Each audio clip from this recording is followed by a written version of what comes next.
Help! Somebody help! Security! Where the hell is security? The crowd in the lobby had never witnessed a scene like this. Panic rippled through the room, leaving everyone frozen in a state of chaotic indecision.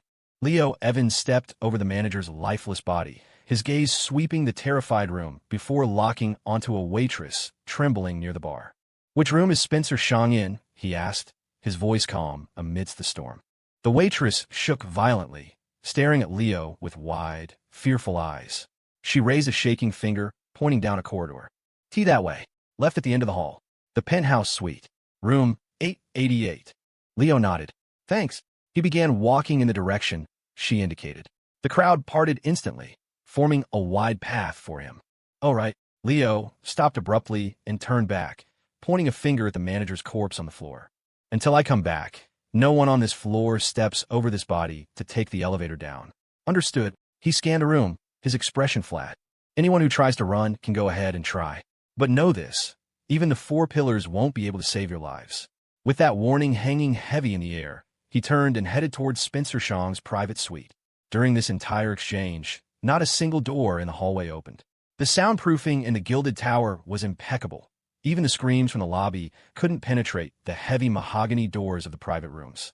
Leo turned the corner, arrived at room 888, and pressed the doorbell. Moments later, a click resonated from the lock. Someone inside had buzzed the door open with a remote. Leo pushed the door open. Immediately, Oliver Osborne's impatient voice drifted out. "Who is it? Disturbing me at a time like this? Didn't I say to wait on the food? I'm just getting started here." Leo stood in the doorway, expressionless, taking in the scene.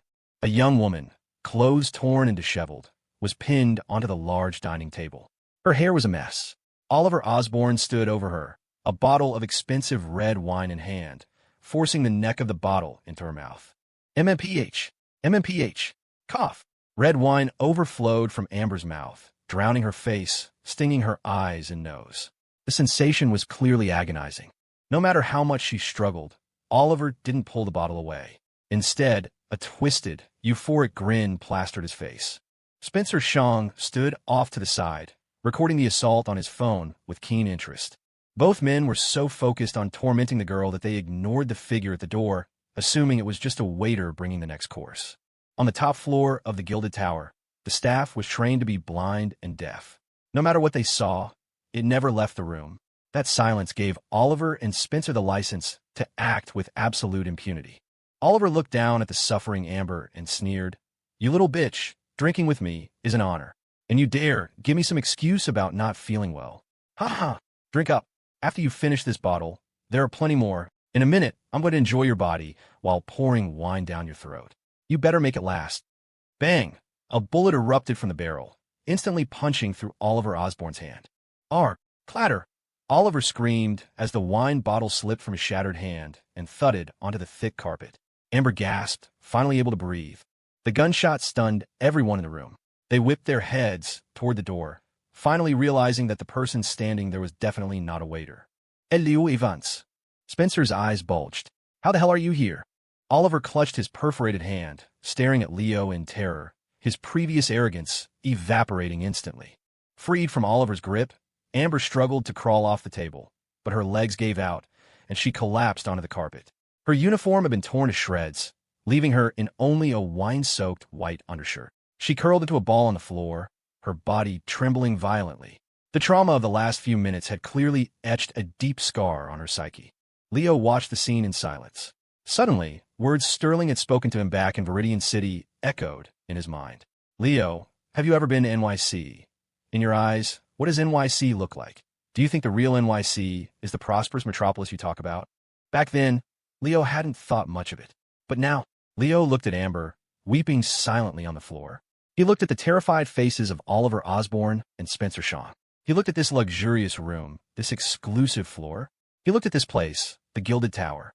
Leo realized that despite being in NYC for so long, only now was he seeing the real city. In this massive metropolis, how many Gilded Towers were there? How many top floors? How many rooms like this? How many Oliver Osborns? And how many Ambers? Leo didn't really want to know the answer. Perhaps knowing those numbers would drive him to do something irrational. Spencer kept his eyes fixed on Leo while surreptitiously reaching for his phone to call for backup. Bang! Bang! 2 bullets flew without warning, tearing into Spencer Shang's legs. Thud! Spencer dropped to his knees instantly, gritting his teeth so hard they nearly cracked, trying to stifle a scream as pain and sweat washed over him. Seeing this, Oliver Osborn was scared out of his mind. Before he could even react, bang! Bang! 2 more shots. 2 more kneecaps shattered. Aya! Unlike Spencer, Oliver screamed like a banshee, collapsing to his knees beside his friend. Leo, you can't kill us. Spencer stared daggers at Leo, gasping for air. If we die, my father and the others won't let you live. The power of the 4 pillars is beyond your imagination. You don't want another Manhattan incident, do you? Leo ignored Spencer completely. He holstered Manjashaka and took off his jacket, walking toward Amber. He draped the jacket over her shivering shoulders and spoke softly. Can you stand? Amber looked at Leo's face, then at the black jacket covering her. She whispered urgently, Sir, please go. You have to run. They are the heirs of the 4 pillars. You can't afford to offend them. Leo paused for a moment before replying. If I leave, what happens to you? Amber lowered her head in despair, saying nothing. Leo chuckled lightly. If I walked away now, all those years of ethics class would have been a waste of time. He stood up, his expression shifting back to cold indifference as he looked at Spencer. Didn't you want to make a phone call? I'm giving you both time now. Call them. Call everyone you can. Bring the entire Shang family. Bring the entire Osborn clan. I don't care. Leo's voice was icy, enunciating every word. Today, I want to see just how deep the pockets of your 4 pillars really are. Leo Evans is at the Gilded Tower, holding Oliver Osborn and Spencer Shang hostage. Leo Evans has issued a public challenge to the 4 pillars.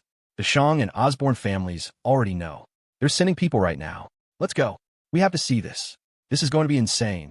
This Leo guy, he's too aggressive. How many years has it been since someone dared to go toe-to-toe with the 4 pillars? Seriously, he's even more ruthless than David Evans was. Is this the arrogance of youth?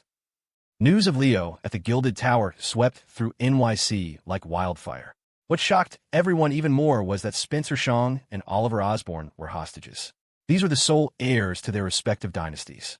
If anything happened to them, the consequences were unimaginable. NYC would plunge into chaos instantly. Shit, what is that little brat trying to do? When David Evans heard the news, he was dumbfounded. He had helped Leo track Spencer's location, but he never expected this. But there was no time for hesitation. David shouted, Vince, grab the boys and follow me. He cursed as he moved. We're going to that place. The Gilded Tower or whatever. I can't let them bully my son just because they have more people. Moments later, Vince led a formidable group trailing behind David Evans, peeling out of their headquarters. Meanwhile, in a corner of NYC, I knew it. That guy can't stay out of trouble. Ethan Sierra scratched his head in frustration, pacing back and forth. Leo's situation was obviously critical. Should he go help? But since the Shang family had sent their forces to deal with Leo, wasn't this the perfect opportunity to hit their base? Ethan wasn't alone. He had his crew from Westlake City, members of the CF family and officers from the Westlake BSO. Do you even have to think about it? Of course we use this chance to save Lucia, Melina Thorne said, adjusting her BSO uniform. She looked at him with exasperation. Leo might be reckless, but he isn't stupid. If he's doing this, he definitely has a way to keep himself safe. Besides, with all the major factions heading there, our small group will be a drop in the bucket. We wouldn't help. We'd just be in the way. Ethan blinked, looking a bit sheepish. But Leo is my bro. Wouldn't it be bad for him if I didn't go? Melina rolled her eyes. How about this? You go help Leo by yourself, and we'll take the team to save Lucia. Ethan froze, looking awkward. Well, I didn't mean it like that. Go alone? That was basically suicide. Fine. Forget Leo for now, Ethan said slowly. Originally, I planned to find a chance to grab Spencer and trade him for Lucia. But plans change. Since Leo is drawing so much aggro, we're going straight for the base to steal the prisoner. If things go well, we'll blow up the Shang estate while we're at it. Those bastards dared to threaten my wife? Ethan Xia isn't someone they can mess with. Melina sighed deeply. You talk like we have an army. Even if the Shang family sent most of their people to Leo, the remaining guards aren't soft targets. It's going to be a nasty fight. Ethan pursed his lips. He knew that, of course.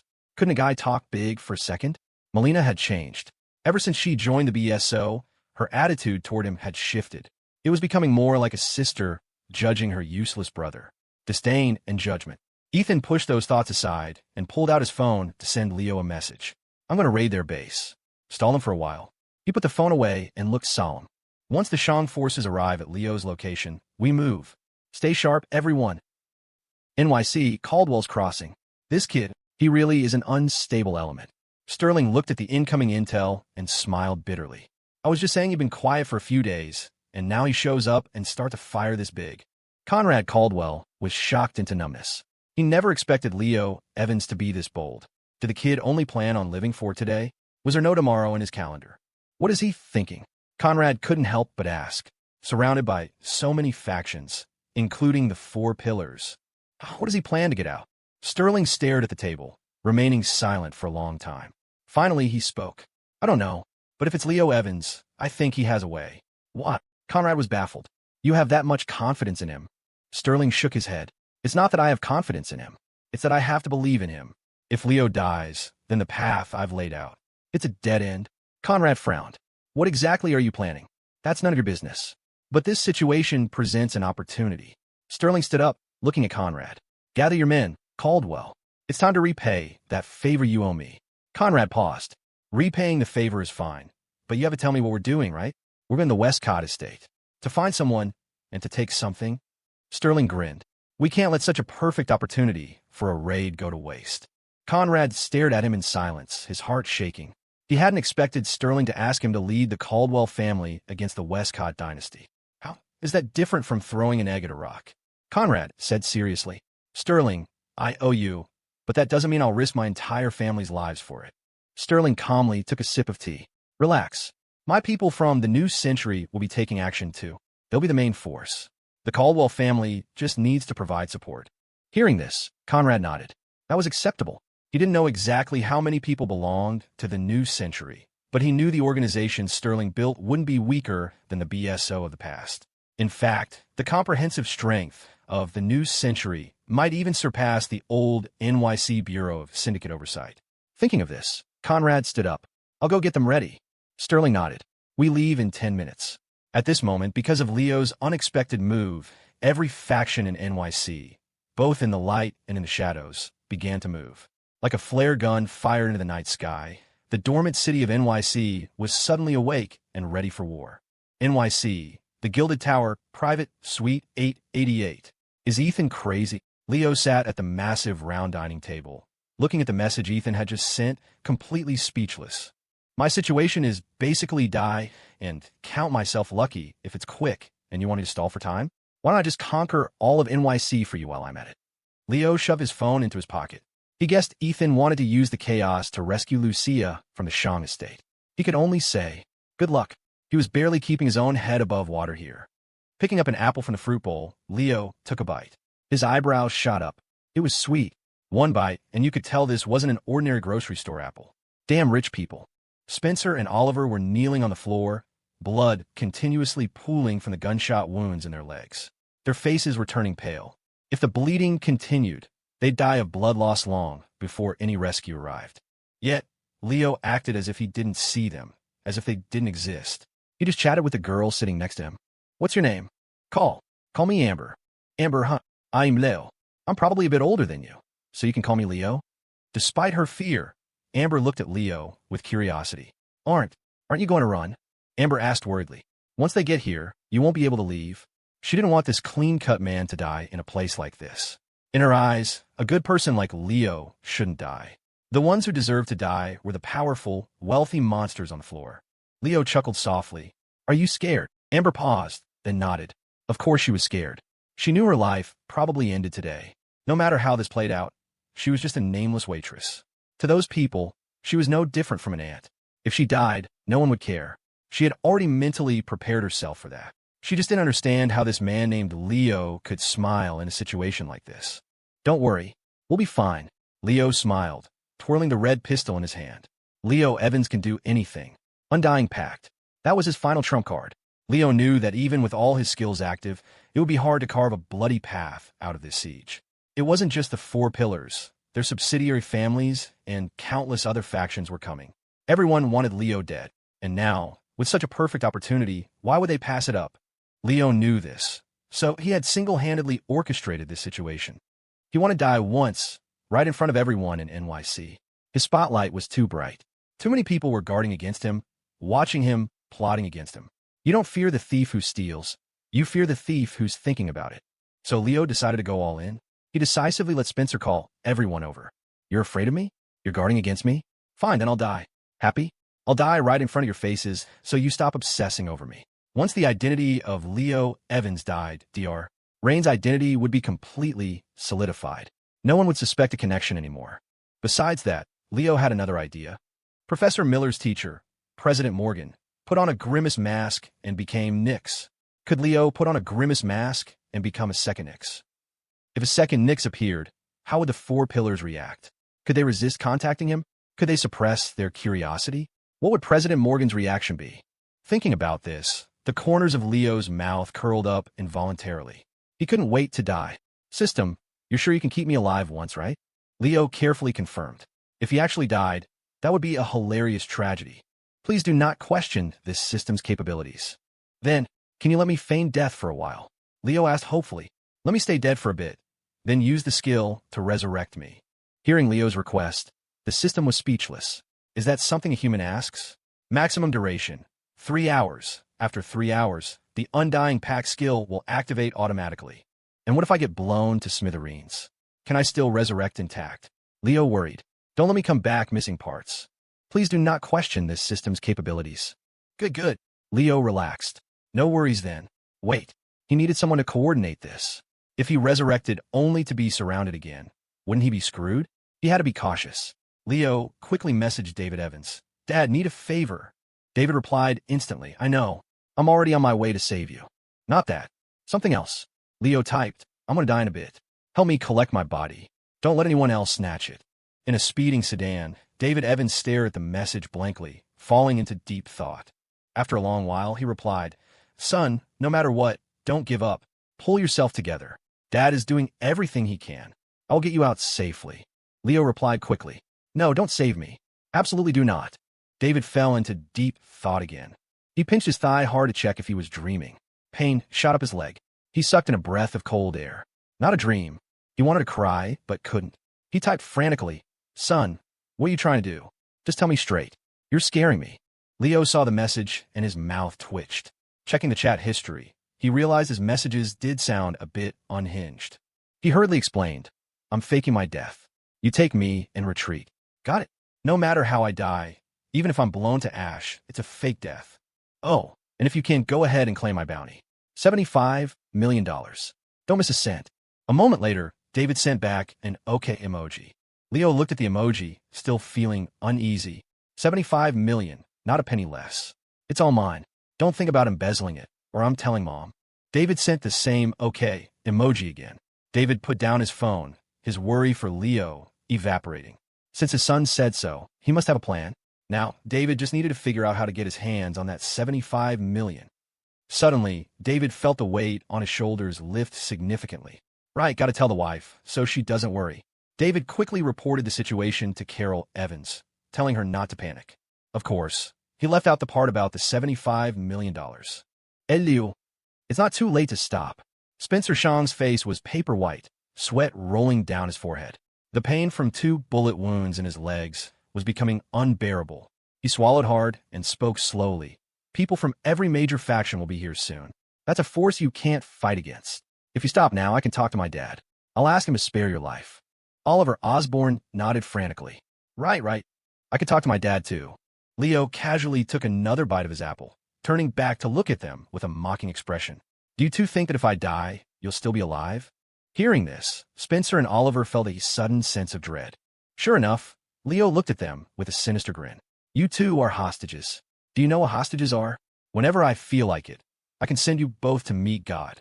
Where do you get the courage to negotiate conditions with me in a situation like this? The two shuddered, finally realizing their position. Right? They were hostages. If Leo was going to die, wouldn't he drag a few people down with him? And most importantly, the forces rushing to the Gilded Tower weren't just the Shang and Osborne families. What if some other factions had their own agendas? What if they intentionally provoked Leo to eliminate the 2 heirs? The more Spencer thought about it, the more likely it seemed. But he had no control over the situation. He could only pray his father would figure something out. Outside the Gilded Tower, a massive crowd had already gathered. Vehicles blocked the surrounding streets. creating an impenetrable wall of steel and people. Look, the Osborne family is here. Holy crap. Otis Osborne came personally. Oliver is his biological son. Of course he came. By that logic, Harrison Shang should be here too. Two heads of the four pillars arriving at once. Leo Evans is worth it, even if he dies. Wait, look over there. The crowd turned to look and gasped. A figure stepped out of a sleek car. Silas Westcott had arrived too. This scene are the four pillars out in full force. Leo's life has peaked. With as many people, he's definitely dead. By the way, the new blacklist was released yesterday. Leo's head is worth $75 million. Damn, I almost forgot about that.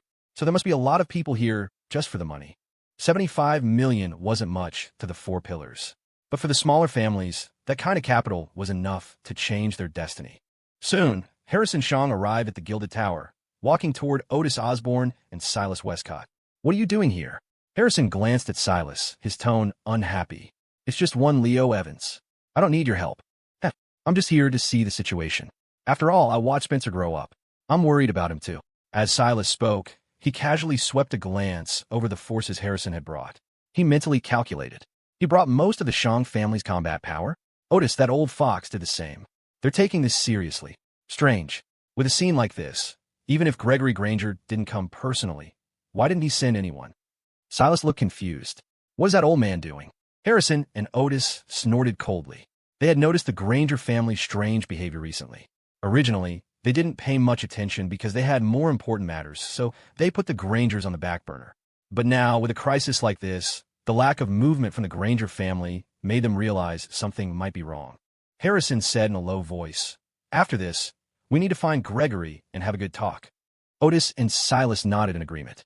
Then, the three of them turned their gazes to the Gilded Tower, their eyes incredibly grave. "Gentlemen, you know in your hearts too, right?" Harrison said grimly. "Today is an opportunity. No matter the cost, we must kill Leo Evans. That kid is too bizarre. He's 100 times more troublesome than David Evans. If we let him roam free in NYC, we won't even be able to sleep at night." Silas asked softly, "No matter the cost? Including your son?" The biggest problem right now was that Spencer and Oliver were in Leo's hands. This kept them from acting rashly. Otherwise, forget Leo. The entire Gilded Tower would have been leveled by now. Harrison took a deep breath and spoke slowly. "Naturally, saving my son and Oliver is the priority. But if the situation really doesn't allow it." Before he could finish, Otis growled in a low voice, "Shang, I don't have a heart of stone like you. You might be willing to bury your son with Leo, but I'm not. No matter what, my son cannot die." Hearing this, Harrison sighed. "Let's hear Leo's conditions first." He signaled a subordinate. "Saul, take this phone up to Leo. We want to talk to him." Naturally, the three patriarchs wouldn't go up themselves. If they failed to save the hostages and ended up as hostages themselves, it would be the joke of the century. Also, without a direct order from the three of us, no other faction is allowed to make a move. Harrison said coldly, "Anyone trying to pull any tricks is declaring war on the four pillars." Once this message went out, the restless factions quickly settled down. Most were just here to watch the show. Some came for the $75 million. A few just wanted to kill Leo. Whatever the reason, it wasn't worth offending the four pillars. At this moment, David Evans was nearing the Gilded Tower, but he was blocked by the sea of people on the perimeter. "Mother of God, this many people came to kill my son?" David was stunned. Was his son really this influential? The problem was, the few people he brought wouldn't even be enough to fill the gaps in their teeth. "No, I need reinforcements. Or else, forget collecting the body. Even I won't be able to protect myself." David decisively called Carol Evans. "Honey, the situation here is huge. I'm afraid I can't handle it. Can you bring some people over?" He ignored the $75 million for now. You had to be alive to spend the money. After calling Carol, David still felt unsafe, so he called Director Jensen. "Hello, Jensen. Bring your BSO people and get over here. Big operation." "Hello, Cole. Go to the Gideon family right now. Wait a bit and bring the Gideon forces." "Hello, Sterling. You. Fuck. What do you mean hanging up on me?" Inside the Gilded Tower, Saul, the messenger charged with delivering the phone, dragged the restaurant owner out and forced him to lead the way to the top floor. The owner was a distant relative of a member of the MO family. Relying on that connection and plenty of bribes, he had secured the position of owner at the Gilded Tower. But now, with this disaster, his legs were jelly. He had never seen a scene this big in his life. "Sir, how about I give you the elevator card and you go up yourself?" the owner sobbed. I really don't dare to go up there. Saul looked at him with disgust, snatched the card from the owner's hand, and turned into the elevator. Thank you. Thank you. The owner bowed repeatedly, nearly kneeling. When the elevator reached the top floor and the doors slid open, Saul frowned. The smell of blood filled his nostrils. At the elevator entrance lay the manager's corpse. Around it stood a crowd of staff members, frozen, terrified to move a muscle. What are you doing here? Saul frowned. Why haven't you gone down? The crowd shook their heads frantically. We don't dare. That man said if we step over this body, we'll all die. Saul nodded and asked, where is he? Room 888. That direction. Saul didn't hesitate. He walked in the direction they pointed, then paused and looked back. You guys go down. The 4 pillars are outside. You can't make waves. Hearing this, joy erupted on their faces. They scrambled toward the elevator, fighting to get in. Saul glanced at them with disdain, then turned back to walk toward Leo's room. The door to room 888 was open. Standing in the wide corridor, Saul immediately saw Leo sitting at the dining table, legs crossed. Yo, finally here. Leo looked at the approaching Saul and teased. Which family are you from? The Shang patriarch sent me. Saul didn't waste words. He handed the phone directly to Leo. They want to speak with you. Leo took the phone. Saul also saw the condition of Spencer and Oliver. It was very bad. The two were lying on the floor, surrounded by blood, their faces ghastly pale. We need to get the medical attention immediately. Saul said urgently. If this drags on and the 2 young masters die, you lose your bargaining chips. Leo glanced at him indifferently. Your job is to deliver the phone. Do your job and don't meddle in other business. Understand? With that, he dialed the number on the screen. Saul's face turned ugly. Amber stood to the side, watching him closely, ready to alert Leo if he made any suspicious moves. The call connected quickly. Harrison Shang's voice came through the speaker. Leo, Evans? It's me. Who is this? I am Harrison Shang, head of the Shang dynasty. Harrison spoke slowly. State your demands. Leo raised an eyebrow. That's straightforward. Don't be in such a rush. I can't escape anyway. Leo chuckled. Although I can't see outside, I can guess you have me surrounded, right? How many people came? Don't tell me the entire 4 pillars turned out. You guys really think highly of me. Hearing Leo's words, Silas Westcott and Otis Osborne frowned. At a time like this, Leo could still laugh? Where was he getting this confidence? Or was he truly insane? Harrison took a deep breath and said in a low voice, Leo, I need to know the condition of my son and Oliver first. Relax, they're still alive. Leo glanced at the two, assessing their state, and said casually, probably good for another half hour. The atmosphere solidified instantly. Saul swallowed hard. He realized this wasn't going to be easy. After a long pause, Harrison said, then don't waste time. What will it take to release them? Very simple. Agree to 4 conditions. Leo said flatly.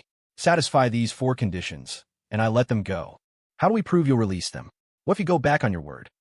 Are you doubting my integrity? You are insulting my intelligence. Harrison scolded. With just a verbal promise, why should we believe you? Your father did plenty of things like this back in the day. As his son, how can we trust you? Leo was speechless.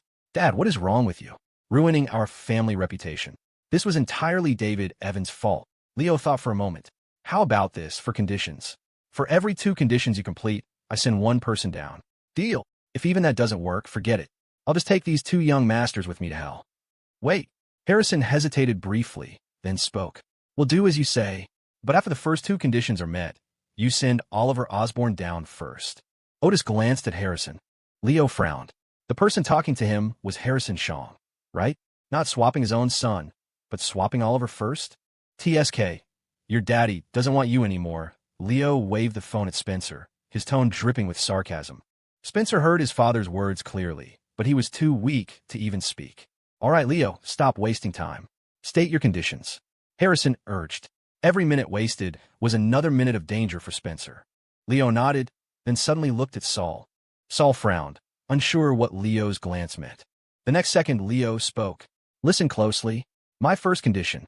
Harrison, I want you to kill everyone who just took the elevator down from the top floor. Saul shuddered, staring at Leo in disbelief. Leo looked back at him, mocking. I told you. Deliver the phone. Do your job. Don't do extra things. Leo knew Saul had told those people to leave.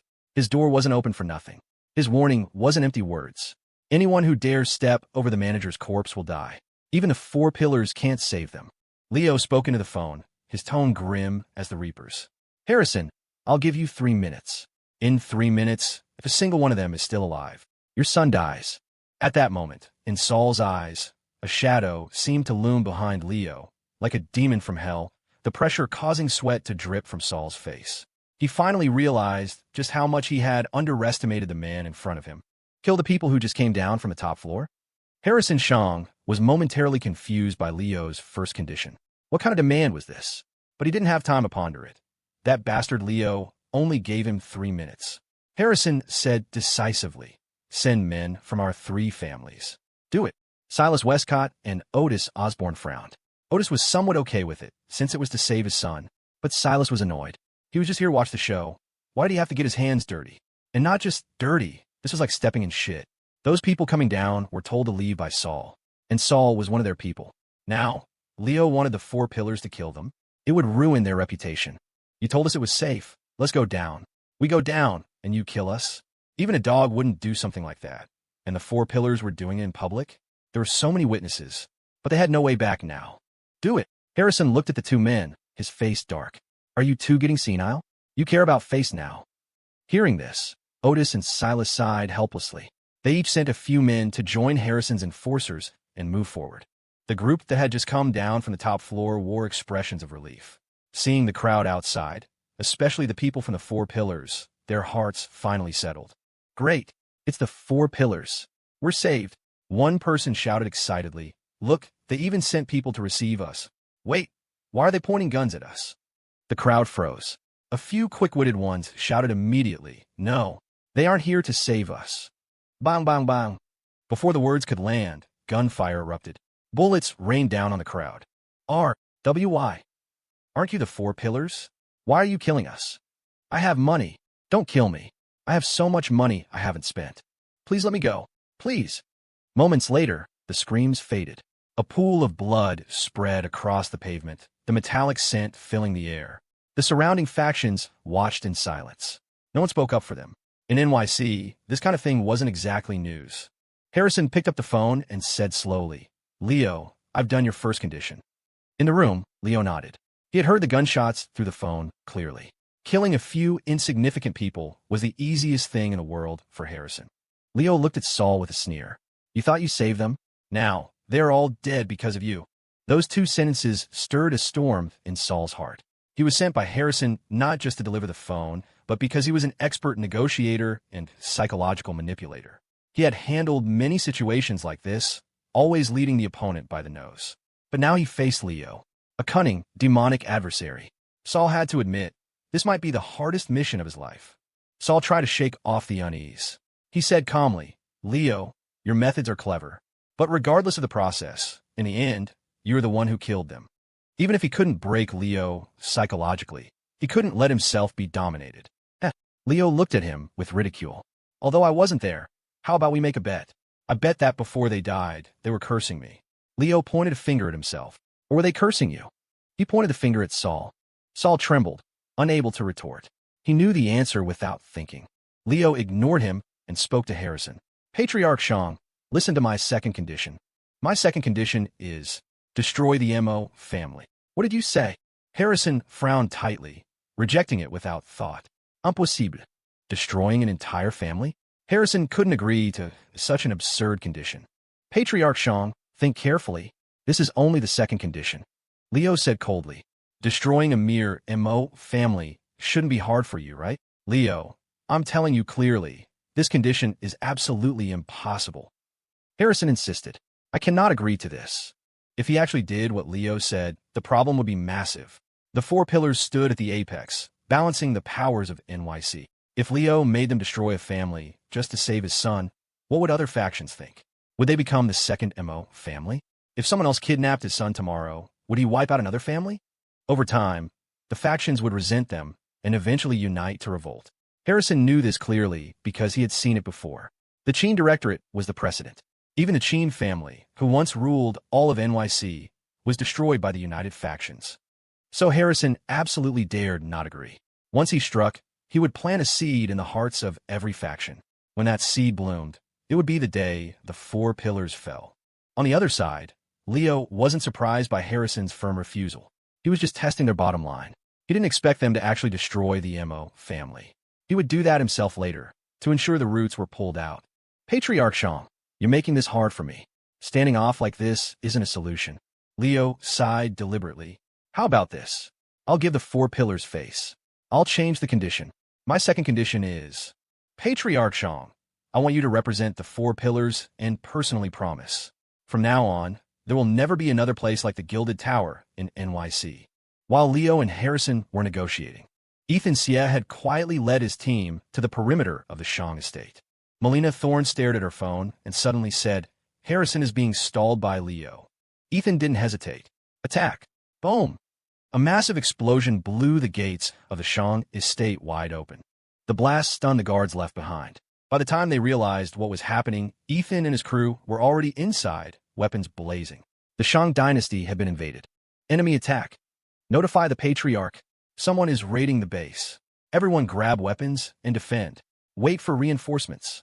The commotion alerted Lucia Shang, who was being held in a specific location within the estate. She stood up abruptly, her gaze intense. Moving already? Lucia didn't know what was happening outside, but she was certain Ethan had struck because an opportunity had arisen. She stared intently at the guards outside her door. As soon as Ethan drew them away, she would have a chance to save Director Shang. Meanwhile, at the Westcott estate. Boom! A similar explosion tore through the Westcott gates.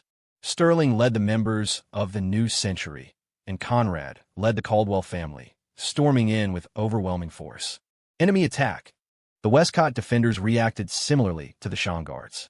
But when they recognized Sterling's face, they all shuddered in unison. Fuck! Why him? Leland Vance, I know you're in there. Sterling held a megaphone, his voice booming. Come out. You know what I'm here for. Let's not waste time. Hand it over, and it's better for everyone. Unlike Ethan's hard battle, Sterling held the upper hand. The New Century acted as the main force with the Caldwells supporting. Their coordination was flawless, beating the Westcott guards into submission. Notify the Patriarch. Quick, it's Sterling.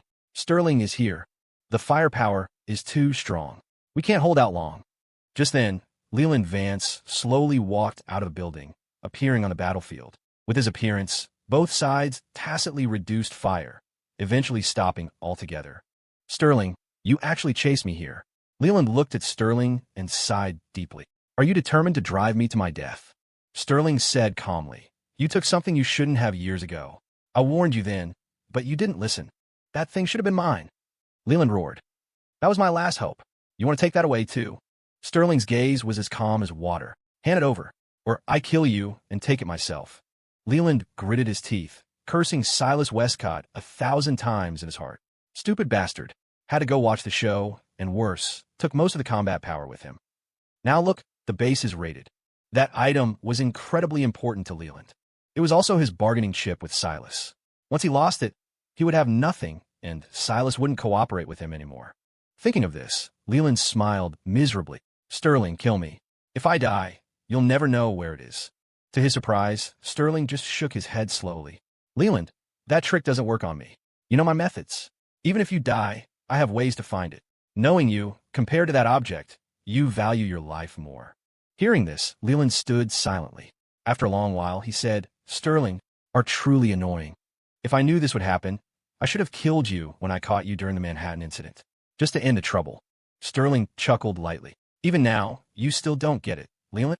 During the Manhattan incident, you didn't catch me and spare me. I let you catch me because I knew you wouldn't kill me. Understand? Leland's eyes widened in disbelief. Impossible. You're lying.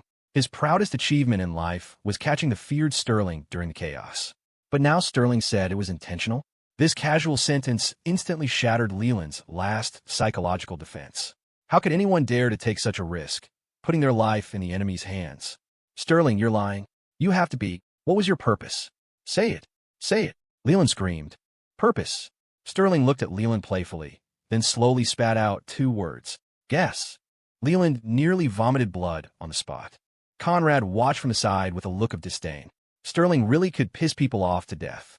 The worst part was, you never knew if he was telling the truth or not. If it was true, Leland had been played by Sterling completely. If it was a lie, he was still being played. A few sentences had totally collapsed Leland's mental state. All right, Leland, stop stalling. Silas isn't coming back. Give me the thing. I'll take my people and leave. Don't waste time. You don't have the guts to die.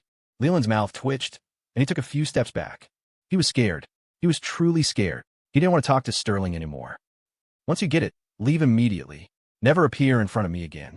From now on, stop looking for trouble with me. He didn't want to fight Sterling anymore. It was too tiring. Crucially, he couldn't win. Sterling smiled and nodded. Okay, I promise. Hearing this, Leland took a deep breath and slowly walked towards Sterling. It's not here. I'll take you to get it. Leland had no attachments left. Once he handed the item to Sterling, he would have no value to Silas. He naturally couldn't stay at the Westcott estate anymore. NYC, outside the Gilded Tower. Want me to promise there will be no more Gilded Towers?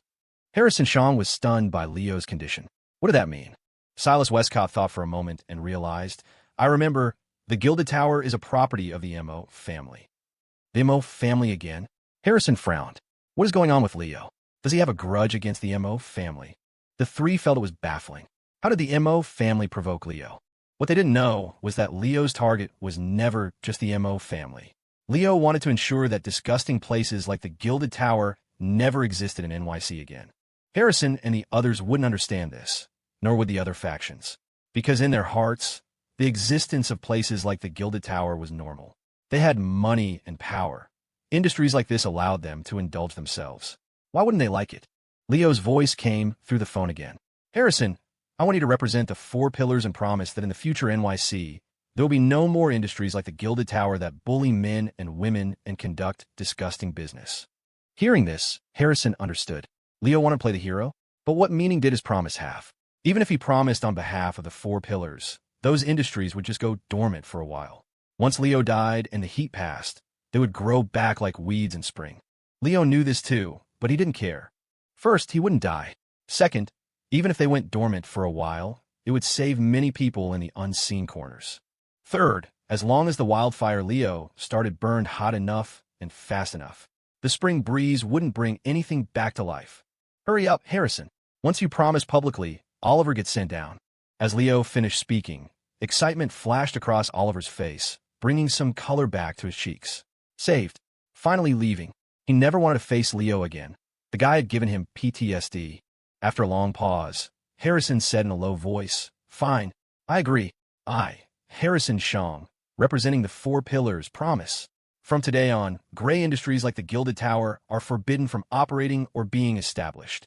If any faction builds or operates such a business, they are enemies of the 4 pillars, and we will not rest until they are destroyed.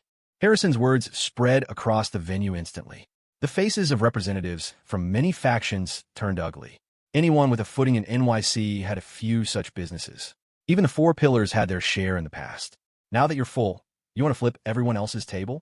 But despite the inner dissatisfaction, facing the 4 pillars, they couldn't say anything.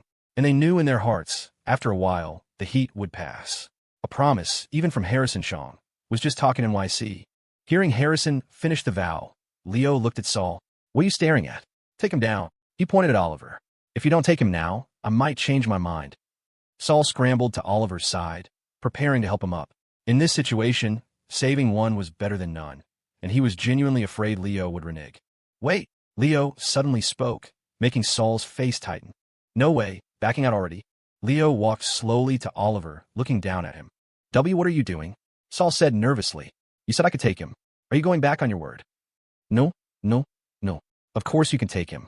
Leo shook his head, then continued. It's just that I forgot something. Before the sentence ended, Leo lifted his foot and stomped viciously on Oliver's crotch. Aya! Oliver screamed in agony before fainting from the pain. Leo's stomp was brutal. Oliver Osborne would likely be a eunuch for the rest of his life. Since you like women so much, you could be one from now on. After speaking, Leo waved at Saul. All right, take him away. Saul stood frozen, dumbfounded. This was too lawless, right? Just casually destroying the young master's manhood? Saul could already foresee Otis Osborne's rage. Saul hoisted Oliver onto his back and walked out quickly, glancing back at Leo once. You will pay for this. Leo sneered. I'm already surrounded by you lot. Can it get any worse than this? Saul didn't speak, turning and leaving without looking back. Amber stood to the side and asked, Why did you let him go? Since you can't escape, isn't taking them down with you better? Leo smiled. First, I don't need to escape and I won't die. Second, for some people, living is more painful than dying. Death is too cheap for them. Amber nodded, seemingly understanding. Now, aside from the two of them, only the gasping Spencer Shaw remained in the room. Moments later, Harrison's call came again. Leo Evans, you are looking for death. Otis Osborne's voice rang out. Clearly, he knew about Oliver's condition. The family's only heir, castrated. If it couldn't be fixed, the lineage ended. How could Otis not be furious? You the Osborne patriarch? Leo said calmly. Your son couldn't control his lower half, so I managed it for you. Is there a problem? Otis clearly wanted to say more, but Harrison snatched the phone back. Leo, you have good methods. Using 4 conditions to stall me, so Ethan Sia could raid my family. Clearly, he had received news of Ethan's invasion. Hearing this, Otis froze, and Silas's face turned ugly. He had just received news too, but he was even more depressed. The one raiding the Westcott family turned out to be Sterling. Sterling had been quiet in NYC for so long, and the moment he popped up, he chose the Westcott family. Silas initially thought it was bad luck, until he saw the report that Leland Vance had been taken away. He sensed something was wrong. Bad news. Sterling's target wasn't him, it was Leland. Damn it, I should have made Leland hand that thing over earlier. Silas regretted it. The reason he took Leland in was precisely because Leland agreed to share that item. After all, that item was connected to the rumored North Point Horde. NYC, the Vance estate. Once a sprawling seat of power, the Vance estate was now silent and desolate. Leland Vance, as the head of the family, felt days returning here. Once, he had single-handedly led the Vance family to rise. During the Manhattan incident, he seized the moment, stealing benefits from the Cheen family and obtaining Dr. Quentin Mark's incomplete gene serum formula. The source of the experimental subjects could be traced back to Leland. Originally, Leland wanted to use these resources to steadily rise, becoming the 5th pillar of NYC or even a new sovereign family. This wasn't a pipe dream. It was a visible future. Pity he met Sterling. And then he met Leo Evans. If not for these two, who knows where the Vance family would be today? Sterling shook his head with emotion. Truly lamentable. The rise and fall of a family, all in a single thought. You hit it here? Leland nodded gently, pushing open the gates of the Vance estate. Follow me. Leland led Sterling and the others inside. Without wandering, they took a few turns and arrived under a willow tree. It's here. Leland tapped the ground with his foot. I buried it underground. Get someone to dig. Sterling turned to look at Conrad. The members of the new century had already withdrawn. Now, this manual labor fell to the Caldwell family. Conrad's mouth twitched. He turned helplessly. You guys find some tools and get to work. Soon, the men returned with shovels and began digging. Clang, crunch. Sterling and the others stood by watching. Conrad couldn't help asking, what exactly are we digging for? You have to tell me at least. Don't tell me we're digging up a nuke or something. My heart can't take it.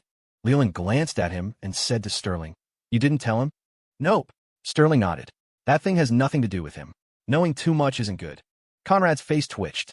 The more they said that, the more curious he got. You sure you want to hear? Sterling said playfully. Don't regret it after you listen. Hearing Sterling say that, Conrad started to back out internally. Real or fake? That mysterious? It couldn't really be a nuke, right? If you don't tell me, I'll see it when it's dug up anyway, right? Sterling nodded. You can see it, but you won't know what it represents. What is it? Just say it. Conrad was itching. I'm dying of curiosity. Sterling sighed. A gun. What? I said it's a gun. Conrad was stunned. A gun? You made it sound so mystical, acting like it was the Holy Grail. Leland sneered. What do you know? That isn't an ordinary gun. That is the only one in the world, crafted by Master Silas himself. The Mithril pistol. The Mithril pistol? Conrad muttered the name, then looked up sharply. Mithril. The Mithril I'm thinking of. Sterling nodded. Correct. That Mithril. Light as a feather, hard as dragon scales. The rarest, most mysterious metal. Basically, all the Mithril currently known in the world adds up to less than half of what's in that gun. Conrad couldn't help saying, but so what? All this effort just for a pile of scrap metal. Leland mocked him again. That scrap metal you speak of was once the Cheen Directorate's family heirloom.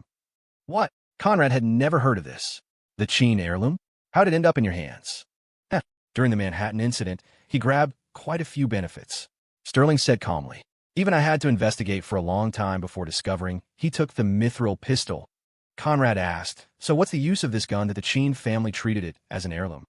Sterling explained, the Mithril pistol was commissioned by the Cheen patriarch from Master Silas years ago. You might not know, but the Qin patriarch was originally from North Point. After the Qin family became the sovereign syndicate, they sealed most of their resources, along with resources from allied families and parts of North Point, in a specific location. The resources accumulated inside are immeasurable. Any faction that obtains them could instantly leap to become the new sovereign. Few know about this. And the place where the resources are sealed is in a corner of North Point. It's called the North Point Horde. And the Mithril pistol is the only key to opening the North Point Horde. After Sterling finished, Leland added, "After getting the gun, I always wanted to open the Horde. But very few people know the location, so I set my sights on Sterling." He sighed helplessly.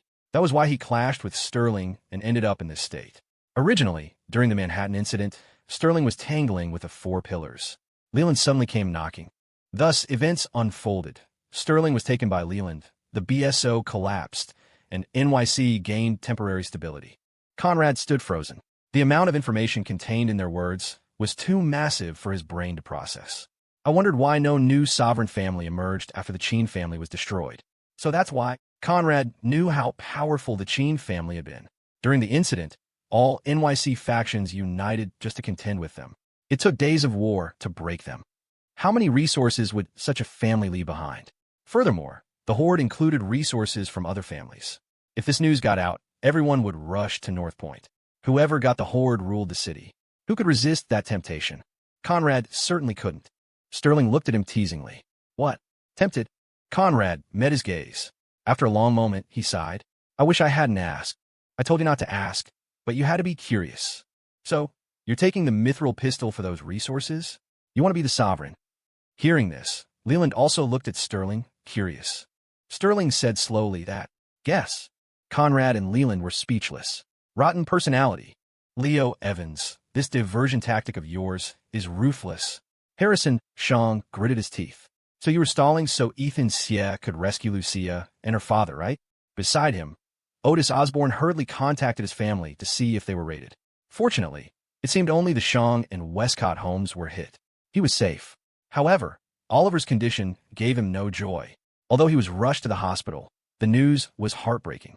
Because of Leo's stomp, that part was likely ruined. Whether it could be fixed required observation, but the outlook was bleak. Silas Westcott was distracted. Did Leland give up the Mithril pistol?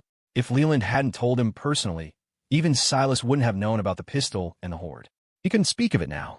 Harrison and Otis only knew the Westcott family was attacked, and Leland was taken. Silas deliberately suppressed the rest. But he couldn't hide it for long. He desperately wanted to go back and check. He regretted it. Why did he come and watch the show? Should have stayed home. At this moment, hearing Harrison's words, Leo chuckled. Patriarch Shang, you misunderstand me. I know nothing about what Ethan is doing. I just acted on a whim to create this situation. If you're worried about your home, feel free to go back. I don't mind. You can all go back. Leo teased. This is really interesting. The mighty Four Pillars, out in full force for one man, and you all get your bases raided. Patriarch Shang, would you call this a legendary tale?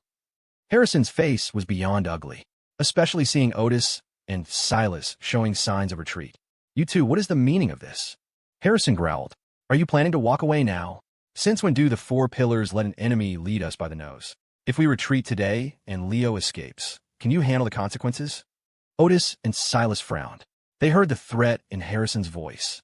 Although the pillars were nominally equal, the Shang family was the most dominant. If they defied Harrison now, he might turn on them right here. Silas forced a smile. Harrison, what are you saying? You haven't left? How could we? Otis nodded. Exactly. Leo did that to my son. I must kill him personally to satisfy my hatred. Harrison said nothing more, ordering directly. Then we stormed the building. The crowd was shocked. Leo heard this over the phone too. Hey. I still have 2 conditions you haven't agreed to. Leo said with disdain. Who does business like this? Flipping the table halfway through? You don't want your son's life? Harrison said darkly. Leo, stop stalling. Today you died. Fine, old man Shang. You're ruthless. Leo sighed. Don't rush. Wait until I come down. Leo hung up, grabbed the unconscious Spencer Shang, and said to Amber, let's go. We're going down. Amber froze, not understanding Leo's plan. Staying here might not be safe, but wasn't going out just walking into a trap. Don't worry. It's fine. Leo smiled warmly. I'll take you out. No one will dare stop you. Although she didn't know where Leo's confidence came from. In this moment, Amber didn't doubt a word he said. Okay. Amber nodded firmly. Leo, I believe you. Leo smiled, dragging Spencer, leading Amber downstairs. Outside the gilded tower, Harrison frowned, unsure what Leo was planning, but he ordered a pause in the assault. Soon, 3 figures appeared at the main entrance. The crowd erupted. It's Leo. He actually came out. Is he giving up? Surrendering? Makes sense. Facing the 4 pillars, who could handle it? Are you blind? Look at his expression. Does that look like surrender? It looks like he won. Holy shit, this guy is too arrogant. Harrison and the others were surprised to see Leo appear. Seeing Spencer in Leo's grip, they frowned. Was Leo planning a murder-suicide pact? Leo raised an eyebrow, scanning the area, finally locking onto Harrison. He hadn't met Harrison, but he knew Silas and Otis, so the man in the middle had to be him. Old man Shang, let's chat face to face. Leo shouted. Harrison stepped forward fearlessly. Leo, at this point, what else do you have to say? Of course I do. Leo said matter-of-factly. We agreed on 4 conditions. You can't just say they don't count. Impossible. Harrison shook his head. We won't indulge you anymore. We won't compromise on any conditions. Don't be so absolute. Listen first. My last 2 conditions are very simple. Without waiting for a reply, Leo smiled and held up 2 fingers. 3rd condition. Let this girl beside me leave safely. No one touches her. 4th condition. If I die today, you cannot touch the Gideon family. If I don't die, that's another story. Well, these 2 conditions should be easy for you, right? Hearing Leo's words, Harrison frowned, contemplating. After a long silence, he said slowly, just those 2 conditions? If that was all, it wasn't unacceptable. A little girl and the Gideon family. As long as they didn't touch those 2, they get Spencer back. Thinking about it, it was quite a bargain. Leo, are you sure those are your only conditions? Harrison Shang asked, his voice laced with suspicion. If I agree, you'll release my son? Absolutely. Leo Evans nodded. My word is my bond. Done. Harrison didn't hesitate. I agree to your terms. Beside Leo, Amber shook her head frantically. Leo, I'm not leaving. If we're going to die, I want to die by your side. If it weren't for Leo, she didn't know what kind of hell she'd be in right now. She hadn't even repaid his kindness. How could she just leave? Listen to me. Go, Leo whispered, his voice low and intense. Don't worry, I'm not going to die. If you stay, you'll only be a liability. Head east. There's someone waiting for you there. He had already coordinated with David Evans to wait in the east to pick up Amber. David didn't need to expose himself early. He just needed to wait for Leo to die before rushing out to put on a performance. David had signaled a big okay to the plan. Amber hesitated for a split second, then nodded decisively. Leo was right. Staying here would only make her a burden. Now, if you die, I swear I'll avenge you. Don't jinx me. I'm not planning on dying today, Leo grinned. Now go. Run. He paused, then shouted at Harrison Shang. Old man, if anything happens to this girl, you can collect your son's corpse in pieces. Harrison's face darkened. His voice rasped. Everyone make a path. The crowd instantly parted, creating a corridor for Amber. She swallowed hard, summoned her courage, and walked toward the opening. Feeling the weight of hundreds of stairs, she couldn't stop trembling. She glanced back helplessly at Leo. Suddenly, she froze. She saw that Leo's eyes were glowing with a faint, golden starlight. Strange. Were Leo's eyes always like that? Despite her confusion, the fear in her heart began to dissipate the moment she looked into those eyes. Leo said, no one dares to stop me. Leo said he won't die, and neither will I. I believe in him. Amber pumped herself up, walking faster until she disappeared from everyone's sight. Harrison Shang stared intensely at Leo. Now, give me back my son. Leo nodded. Of course. I'm a man of principle. With a casual flick of his arm, he tossed Spencer Shang into the crowd of Shang Dynasty operatives. They scrambled to catch the young heir, immediately checking his injuries. It's bad. Excessive blood loss. Get a medic over here. What are you standing around for? Bring the car around. We need to get the young master to the hospital. Gentle. Don't hurt him further. Hearing Spencer's condition, Harrison let out a breath he didn't know he was holding. He hadn't actually expected Leo to return Spencer alive. In Harrison's mind, even if Leo had executed Spencer right in front of him, it would have been within expectations. Leo Evans, any last words? Harrison asked indifferently. You're not escaping death today. If you have something to say it now. You're surprisingly generous, Leo laughed. Weren't you just complaining about me stalling for time? Now you're giving me time for speeches. Because, compared to my brother, I care more about you, Harrison said gravely. I have a premonition.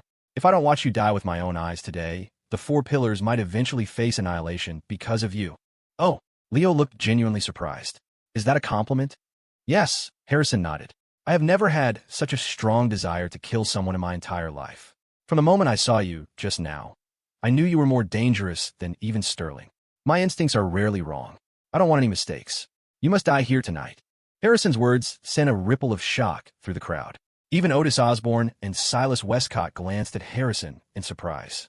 They felt he was exaggerating. A single Leo Evans threatening the existence of the Four Pillars? That seemed absurd. All right then. Since you want me dead that badly, I guess there's nothing left to talk about. Leo's hands flashed, and the red and white twin pistols, Manjashaka, materialized instantly. The golden light in his eyes intensified. He looked at the sea of enemies before him and smirked. Then, he raised a middle finger. Come on then, trash, Leo mocked. If you don't kill me tonight, I'll be laughing on your grave for the rest of my life. Last words? He didn't need them. Those were for dead men. He was in the prime of his life and had no intention of dying. Harrison Shang's expression remained flat as he uttered a single word. Kill. TSK. And so it begins. In a shadowy corner not far from the Gilded Tower, David Evans watched the scene through binoculars. Carol Evans looked worried. Is our son really going to be okay? With that many people, how is he supposed to fake his death? David shrugged, his attitude carefree. Hell if I know. He said he had a plan, so we just stick to the script. Worst case scenario, if our son really dies, we just go all out against Harrison and the rest. Big deal. We'll have a family reunion in hell. Carol nodded. That made sense. It wasn't like they were afraid to put their lives on the line. They had lived on the razor's edge for years. The last 2 days of playing poker didn't count. Hey, Director Jensen's disgruntled voice sounded from behind them. You guys can have your family reunion, but don't drag me into it, damn it. I'm just here to help. You told me this was just a walk-on role. How did it suddenly turn into a suicide mission? If you're going to bully an honest man like this, I'm leaving. Jensen turned to leave, but David grabbed him. Hey. Calling yourself an honest man is a stretch, don't you think? David grinned. Besides, the suicide mission is only a last resort. As long as we stick to the plan, nobody has to die. Jensen stared at him silently. Swear on it. Come on. With our relationship, do we need oaths? I'm leaving. Okay. I swear, all right. David rolled his eyes. If he didn't need the extra manpower, he wouldn't be begging this charcoal-faced bureaucrat. Jensen's face was so dark he looked like a briquette. David swore he'd sell him out one day. New York City, the Shang estate. Lucia, Shang listened to the gunfire and explosions echoing from outside, her anxiety mounting. The guard stationed outside her room hadn't left, which only fueled her frustration. Just go already, she muttered. If they weren't lured away soon, she wouldn't have time to save Director Shang. As if answering her internal plea, voices erupted outside her door. Enemy attack. You guys get to the perimeter. Support the main force. Yes, sir. The guards received their orders and rushed toward the chaos. Lucia's face lit up. Finally, she waited a moment, then rushed to the door, trying to throw it open. But no matter how hard she pushed, the door wouldn't budge. Damn it. They locked it from the outside. Lucia frowned, scanning the room. Her only option was to smash the window and jump. But this was the 3rd floor. Jumping would likely result in injury, but she couldn't worry about that now. Just as she grabbed a heavy tool to break the glass, she heard a distinct click. Lucia spun around, staring at the door in shock. They're back already. Her expression hardened. She gripped the hammer tightly, eyes locked on the slowly opening door. Whoever walked through, she was going to deliver a lethal blow. Lucia, it's me. Lucia froze mid-swing. Melina? The figure slipping through the door was dressed in black, wearing a ski mask that revealed only bright, familiar eyes.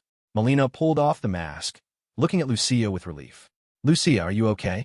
Melina rushed forward, checking her friend over, patting her down to ensure she wasn't hurt. I'm fine. Melina, how did you get in here? Ethan acts as the distraction outside. I used the chaos to sneak in and get you and Uncle Sean. Melina jingled a heavy ring of keys with a grin. Ethan was thorough. He got copies of keys for almost every room in the Shang estate. Ethan had gotten the keys from David and Carol Evans. The couple had spent years roaming NYC's underworld. Petty theft was second nature to them, and master keys were just standard tools of the trade. We need to get to the basement, Lucia said urgently. My father is being held there. I have the key for that too. Let's move. Melina handed Lucia a pistol she had pulled from her waistband. Lucia took it, nodding grimly. Together, they sprinted toward the basement. Meanwhile, on the front lines, Ethan Sia was regretting his life choices. Damn it, I thought they took most of their forces to the Gilded Tower. Why are the ones left behind so tough? Ethan was finally understanding the true depth of the Four Pillars' power. The Shang dynasty had left perhaps only a fifth of their combat strength behind, yet it was enough to stalemate the combined forces of the Xie family and the West Lake BSO agents. If the full might of the Shang dynasty were here, Ethan couldn't imagine how he would have survived this rescue mission. Probably only by calling that monster Leo Evans for help. Shit, if he were here, he'd wipe these guys out in minutes. Ethan missed fighting alongside Leo. It was stressful, sure, but physically easy. Leo usually did all the heavy lifting. Just then, a message from Alina popped up on his phone. Successfully rendezvoused with Lucia. Ethan exhaled. Half the mission was done. Leo should be stalling the main force by now. Don't die on me, Leo, Ethan muttered. These families are monsters.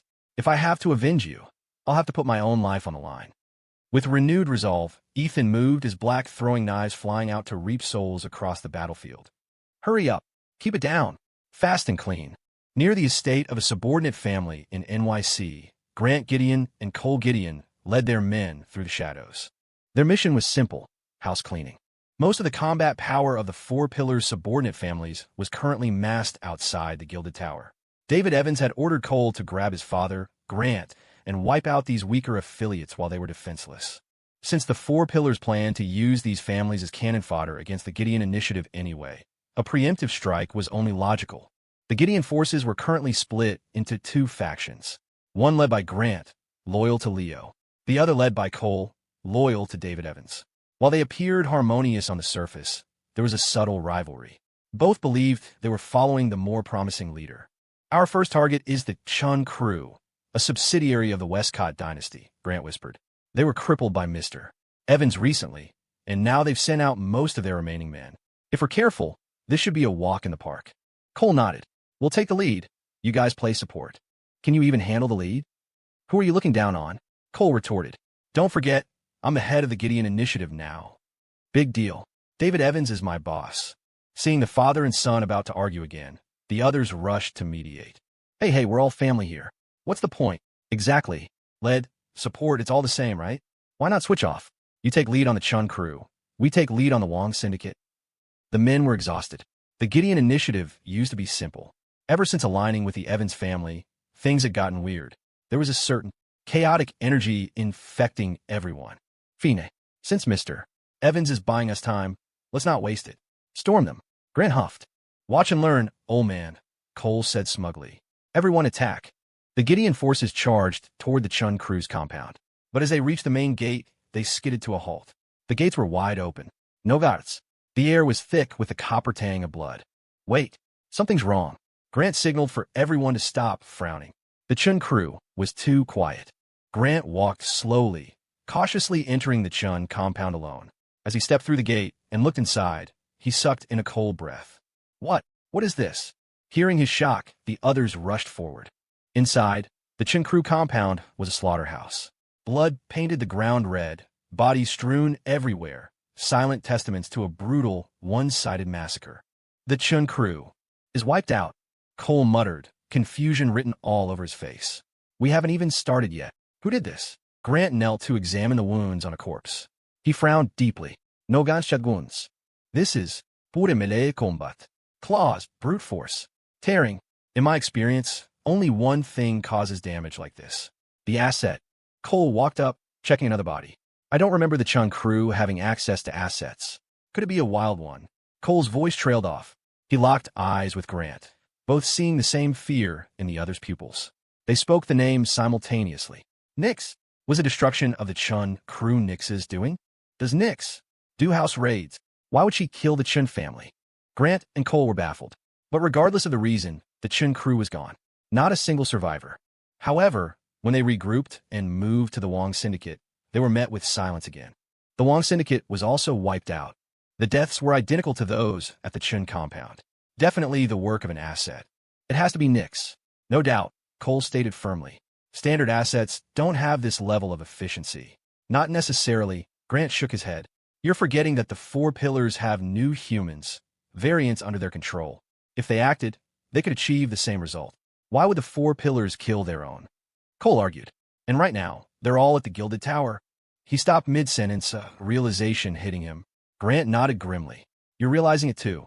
Only 3 of the pillars are at the Gilded Tower. The Shongs, the Osborns, and the Westcotts. The Granger Foundation hasn't sent a single person. Cole frowned. Are you saying the Grangers did this? Grant shook his head. Just a guess. Nyx is capable of it, but I can't think of a reason why she would. But if we keep going and run into whatever did this, it didn't need a finish. Whether it was Nyx or a control variant, running into them meant death. I'll report this first, Cole said, pulling out his phone to message David Evans. Let him decide. This isn't small. We need orders. Meanwhile, in the basement of the Shong estate, Director Shong hung suspended in the air, his body a canvas of dried blood and fresh lacerations. Since his capture, the torture had been relentless. There wasn't a patch of unscarred skin left on him. Suddenly, his eyes fluttered open. He heard noises. 2 gunshots rang out, and the basement door swung open. Dak! Lucia's voice echoed in the chamber. Director Shong's body trembled. Lucia. His voice was barely a whisper. Lucia rushed forward, cutting the ropes with a knife. Dad, it's okay. We're getting you out of here. Lucia, are you sure? Director Shong leaned heavily on her as she helped him up. If there's no clear path, leave me. Get yourself out. Lucia shook her head firmly. Leo Evans drew Harrison out. The estate is lightly guarded. Ethan acts as a distraction outside. We leave now. Director Shong listened as he stumbled along, his eyes flickering with thought. Suddenly, he spoke. You said Leo is currently surrounded by Harrison and his men? Yes. Without him buying time, we wouldn't have. Bad. Director Shong interrupted. If the heads of the 3 families are there, Leo is in grave danger. Lucia paused, confused. Send a message to Leo, or David Evans. Director Shong said urgently. Tell them to be extremely careful of Harrison Shong, Otis Osborne, and Silas Westcott. The heads of the 4 pillars have been trading with Nyx for a long time. Based on the intel I found, those 4 might not be human anymore. In Nyx's words, they are new humans. What? Lucia froze in shock. You mean Harrison is like Nyx? Not just Harrison. All 4 heads might be the same as Nyx, Director Shong explained. I don't know how far their assimilation has gone. They've hidden it well. On the surface, they look normal. If Leo underestimates them, he could be caught off guard and killed. Lucia immediately pulled out her phone. I'll tell them right now. Despite her confusion, she knew this wasn't the time for questions. After sending the message, she and Melina supported Director Shong as they moved toward the secret tunnel. They had pre-dug the tunnel. Taking Director Shong out the front door of the Shong estate would have been impossible. Once inside, Lucia tossed a grenade behind them to collapse the entrance, sealing off pursuit. Safe for the moment, she messaged Ethan to retreat. Receiving the signal, Ethan didn't hesitate. Retreat. If he kept fighting, he'd run out of knives. His team disengaged instantly, fleeing like scoundrels in the night, leaving the Shong forces bewildered. Why stop? Weren't they screaming about destroying the Shong dynasty a minute ago? Damn it. Check the basement. The guards realized too late. They split up, checking on Lucia and the prisoner. Both were gone. Outside the Gilded Tower. That's insane. Is he even human? If not for the 3 families, could we really siege a monster like this? Don't joke, kid. He's the one sieging us. In the distance, the crowd surrounded Leo, staring at the man with palpable fear. In 2 minutes, he had slaughtered nearly 1/5 of their forces. Yet, he only had a few scratches on him. It defied logic. Monster. Leo wiped blood from his face, breathing heavily as he scanned the crowd. In this era, how can you survive if you don't become a monster? His lips curled into a smile as he looked at Harrison and the others. Am I right, monsters? Harrison stood behind his men, expressionless. Keep attacking. He didn't believe Leo could fight forever. Leo wasn't a variant. He felt pain. He got tired. These were weaknesses he couldn't avoid. Bang, bang, bang. The muzzle flashes of Manjashaka bloomed continuously, reaping lives. But the magazines were limited. In moments, Leo had emptied every round he had. Fortunately, the enemy dared not fire recklessly into the melee for fear of hitting their own. Leo fought on, but time was slipping away. 1 minute, 2 minutes. So tired. Leo had never felt exhaustion like this. His physical condition was plummeting, the side effects of maxing out his transcendent skills taking their toll. Garbage system. Leo complained internally while fighting for his life. Other protagonists get a sword that splits the sky and makes them invincible. I get exhausted by a human wave tactic. Damn, it hurts. Just then, a glint flashed in the distance. Bang! A bullet tore through the air. A sniper, waiting for Leo to slow down, had seized the moment. Fuck! Leo reacted, dodging the fatal trajectory, but his shoulder exploded in a spray of blood. He was so numb he barely felt it. The gold in his eyes faded. Leo suddenly whipped his head around, locking eyes with Harrison Shaw. There was one last thing he needed to confirm. Ignoring everything else, Leo charged straight at Harrison. Stop him! Protect the patriarch! It's a dying lunch. He's a spent force. That $75 million bounty is mine. The attacks intensified. Leo used the last of his strength to weave through the deadly assault, closing the distance between him and Harrison. Harrison and the other two leaders stood their ground, seemingly confident Leo wouldn't reach them. Leo's vision blurred. He was covered in wounds, leaving a trail of blood. Finally, before he could reach Harrison, his legs gave out. He stopped, swayed, and collapsed under the watchful eyes of hundreds. Is he dead? I don't know. Someone check. That's $75 million lying there. If you won't, I will. Wait, Harrison is walking over. The crowd parted. Harrison walked calmly to Leo's body, looking down at him. Leo, you lose. You are indeed strong. The forces gathered here are enough to start a second Manhattan incident, yet you killed nearly a third of them alone. My instincts were right. You are a dangerous anomaly. Rest assured, after you die, I will thoroughly study your body and blood. I need to know what kind of thing you really are. Smack! Before Harrison could finish, the prone Leo suddenly shot out a hand, grabbing Harrison's ankle. Inside Leo's mind, a system notification chimed. Alert! Target life, signature unrecognized. Manifest acquisition failed. Heh, so it's true. Confirming his suspicion, Leo sneered internally. We're all monsters. Who's better than who? Harrison frowned, confused by Leo's sudden grab. Leo, any last words? Harrison drew his pistol, aiming at Leo's heart. Leo remained silent, playing dead. So this is what dying feels like. The internet lied. I don't see my grandma waiting for me. I only see my Ava. Leo's eyes widened a fraction. Crap. He realized a critical error. He forgot to tell Ava about the fake death plan. Whatever, it should be fine. News from NYC doesn't travel that fast. Once I respawn, I'll call her and explain. The rest is up to that poker-addicted old man. In the silence, Harrison slowly pulled the trigger. Bang! The bullet pierced Leo's heart, ending his life. Just to be sure, Harrison fired several more times until the clip was empty. Medics confirmed the kill. Harrison ordered flatly. Medical personnel rushed forward. Dead. Completely dead. Harrison nodded slightly. Spread the word. Leo Evans, number 2 on the blacklist, was surrounded and killed today at the Gilded Tower. He turned to the others. Take the body back. I need to study it. Otis Osborne and Silas Westcott interjected immediately. Harrison, we contributed too. Leo's corpse isn't just your trophy. Exactly. If there's research to be done, the 3 families do it together. Harrison glanced at them coldly, then nodded. He ordered his men to clean the battlefield. The survivors looked at the devastation. So many dead, just for one man. After tonight, the Battle of the Gilded Tower would be the talk of NYC for months. The name Leo Evans would be etched in a memory. As everyone prepared to leave, a group burst from the shadows. David Evans stared with bloodshot eyes at Leo's body lying in a pool of blood. Harrison Shong, I want you to be buried with my son. David roared, his voice tearing with grief. David Evans stared at Leo's corpse, his heart skipping a beat. Holy shit, is this faked? This looks dead as hell. Is this reliable? Can he really revive? Will he still be my cute, honest son when he comes back? Doubts spiraled, but on his face, David showed nothing but rage. He portrayed the heartbreak of a father witnessing his son's death perfectly. Flawless acting. A true veteran.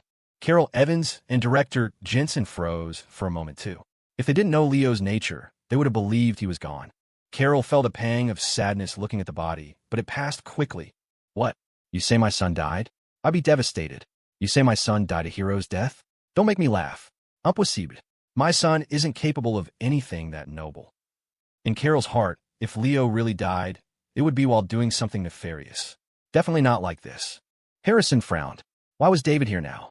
David, you're too late, Harrison said coolly. Your son is dead. Do you really want to fight us here over a corpse? Otis and Silas eyed David's group. Even with Jensen's men, the 3 families had the advantage. They would win, but it would be a Pyrrhic victory. Was it worth ruining their future strength for this? David panted, seemingly trying to suppress his rage. He spoke through gritted teeth. Give me my son's body. Harrison frowned.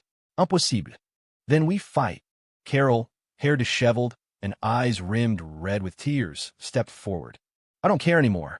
Even if I die here, I will avenge my son. Everyone kill them. At her command, David's men raised their weapons, ready to fire. Wait, Silas Westcott shouted. Don't be rash. We can discuss this. David seemed to have some reason left, but Carol was clearly unhinged. Mothers were always more emotional. Director Jensen frowned and huffed coldly. I watched Leo grow up. He was practically my nephew. If you don't hand over the body today, then let's fight. The Bureau of Syndicate Oversight is ready to play. Hearing this, David internally rolled his eyes. You met him when he was in college, you liar. Watching him grow up my ass. Nephew? You thick-skinned bureaucrat. You're an Oscar winner too. The three of them radiated an imposing aura. Hand over the body, or mutually assured destruction. Harrison scowled. He didn't want to fight here. Not yet. Although the leaders had trump cards, using them would damage their foundations. It wasn't worth it. After a moment of silence, Harrison spoke low. David, if I give you the body, you leave? No. David glared, enunciating every word. I also want my son's $75 million bounty. The crowd collectively twitched. Excuse me, you're asking for money now? That $75 million was the price on my son's head. It belongs to him. Now that he's dead, I inherit his assets. I'm going to use that money to throw the funeral of the century. I want him to leave in style. Do you have a problem with that? Everyone was speechless at David's logic. Harrison's mouth twitched. He held back for a long time before spitting out two words. You're insane. He really thought David was mentally ill. No, the whole Evans family was sick. Extorting money over their dead son's body? Just give it to him, Silas whispered. We already got blood samples and tissue from the battle. That's enough for research. Fighting David over money isn't worth it. Harrison frowned. I know it's not worth it, but have you considered that David might take the money and body, then attack us anyway? It's not the first time he's done something shameless. Silas and Otis realized he was right. This was David Evans. Taking the money and then opening fire was exactly his style. So what do? Fight. Otis hesitated. If we fight, we might have to reveal some things. That was exactly what Harrison worried about. Just as the standoff intensified, a voice broke the tension. Quite the party you have here. Everyone turned to see a man stepping out of a car, strolling toward them like he was on a casual walk. Harrison and the others tensed immediately. Sterling, what are you doing here? Just passing by. Saw a crowd. Thought I'd check it out, Sterling smiled. His eyes landed on Leo's body in the distance, and he frowned. Leo died. He quickly scanned the expressions of David and Carol. No, something's off. If Leo really died, this couple wouldn't be here. Given their personalities, they would have gone underground to plot a massive, suicidal revenge scheme involving explosives. For them to jump out like this with Jensen. Is Leo not dead? No, if Leo wasn't dead, he couldn't have fooled Harrison. Fake death. Deceiving the heavens to cross the sea. Sterling deduced the truth instantly. He spoke slowly. I have some history with Leo. Why don't you do me a favor? Agree to the couple's demands. After all, respecting the dead is important. Who hasn't lost a son? Right, Harrison. Sterling looked at Harrison meaningfully. Few knew that Harrison once had two sons. Spencer's older brother had died during the Manhattan incident. Harrison's face darkened. Sterling, are you provoking me? I wouldn't dare, Sterling chuckled. How about this? I'll trade you a piece of intel for Leo's body and the $75 million. Harrison frowned. What intel? Sterling smiled mysteriously. Intel regarding Gregory Granger. Intel on Gregory Granger? Sterling's words caused everyone to frown. Even those not part of the four pillars pricked up their ears. Harrison stared at Sterling's calm face and said impassively, Fine. If the intel has value, you can have Leo and the money. Sterling shook his head. One word, deal or no deal. If it's a deal, hand over the body and money first, then I talk. If not, pretend I was never here. Sterling turned to leave. Harrison wanted the goods before paying? Not a chance. He didn't actually need Leo's body. Wait. Harrison stopped him through gritted teeth. Fine. Deal. If he didn't deal now, he'd likely have to compromise with the rogue David Evans anyway once Sterling left. Might as well get the intel. He was desperate to know what was going on with the Granger Foundation. Sterling stopped and smiled at Harrison. Harrison grimaced and signaled his men to carry Leo's body to David and Carol. Oh, my poor son. Carol reached out, trembling as she caressed Leo's face, a picture of absolute grief. Then, Harrison produced a bank card and had it handed to David. Password is 6 zeros. It has Leo's $75 million bounty. David took the card, swallowing dryly to hide his excitement. Damn, 75 million. Just like that? Sterling, talk, Harrison said coldly. This better be good. Sterling chuckled. I can't guarantee satisfaction, only facts. He raised 2 fingers. Regarding Gregory Granger, only 2 things. First, the disappearance of President Morgan of NYC University during the Manhattan incident. That was Granger's doing. Second, the current Gregory Granger isn't staying hidden because he wants to, but because he has to. Sterling smiled. That concludes my intel. The crowd looked confused. Harrison and the others didn't understand the connection. How was Granger connected to President Morgan? And what it has to mean? Sterling, speak clearly. I was very clear. Farewell. Sterling waved and walked away without looking back. As for David's crew, they had already snatched the body and vanished. They got the goods. Why stay? Seeing Sterling and David flee so quickly, Harrison felt something was wrong, but couldn't place it. Harrison, what did he mean? Silas asked. President Morgan. I don't recall that person. Investigate and we'll find out, Otis said. There must be a link. Sterling doesn't lie about these things. True. Harrison nodded. Sterling is tricky, but he has too much pride to lie about intel. All right, that's it for today. I have matters to attend to. Harrison led his people away first. He knew Director Shang had been rescued. He needed to assess the damage at the estate. Luckily, Leo is dead. Otherwise, this would have been a massive loss, Harrison muttered. With Harrison gone, the other factions dispersed, leaving only cleanup crews. Meanwhile, at Virtue Clinic. Young Master. Good news. Great news. A guard rushed in, beaming at Sebastian Westcott. We just got word.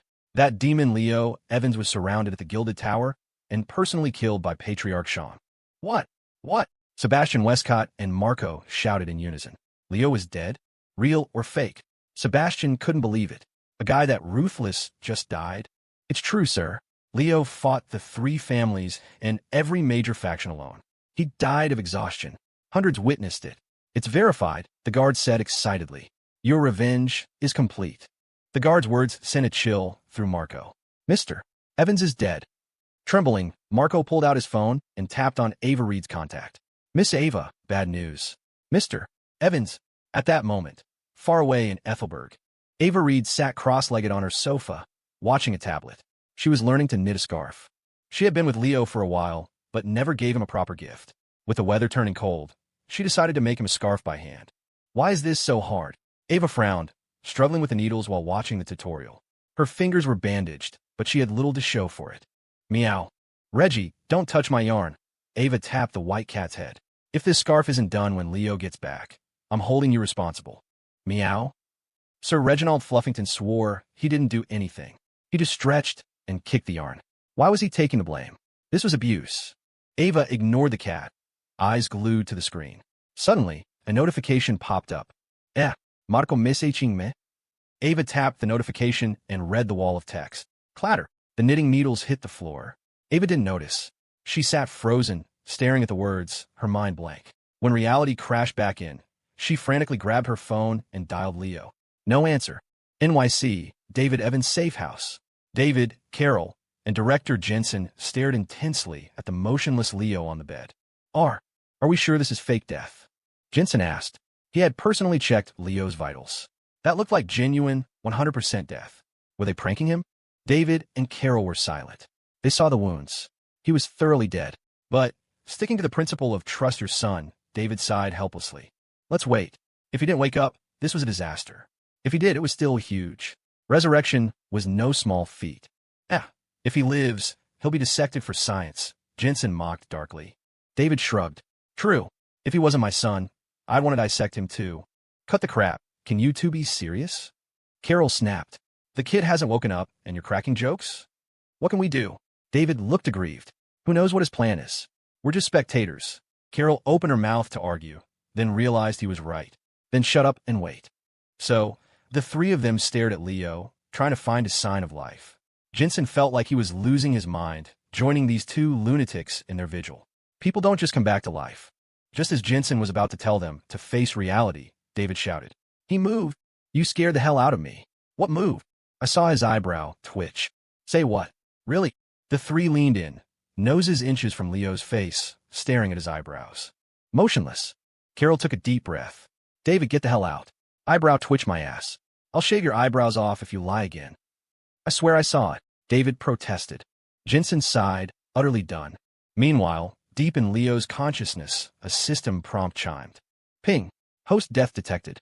Skill undying pact triggered. Rise my host. A miraculous warmth flooded Leo's body, repairing the damage. Even his pierced heart stitched itself back together.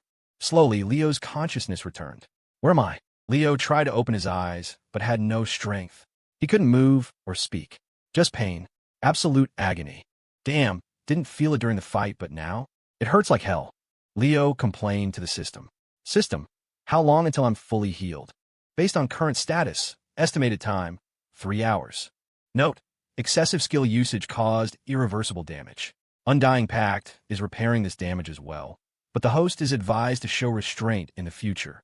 Cheating feels good for a moment, but the crematorium is forever. Please exercise moderation. Screw you, Leo cursed internally. No, Heaven Splitter's sword. And now I have to moderate my cheating? What kind of protagonist am I? I should just go star in a romance novel. The system ignored him. Since Undying Pact was triggered, Host has initiated the ultimate mission, Global Spotlight.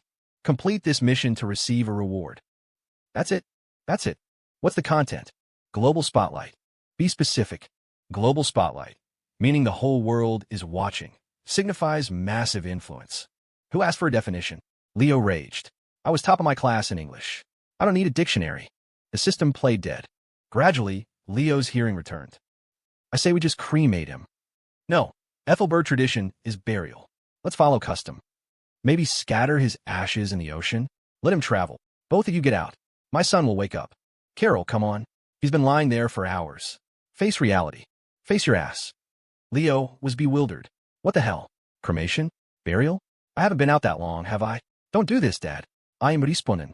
Leo frantically urged the system to hurry up before he woke up inside an incinerator.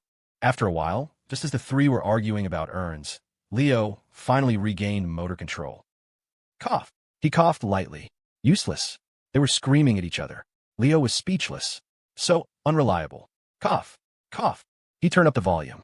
The three voices cut off instantly. They turned in unison. Leo lay there weakly, looking at them with exasperated eyes. Holy shit.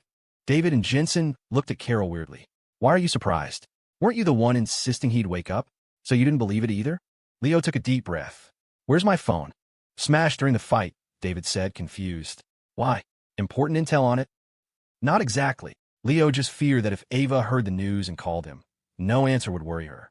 But surely news wouldn't travel that fast. How long was I out? A few hours. How did you do that, kid?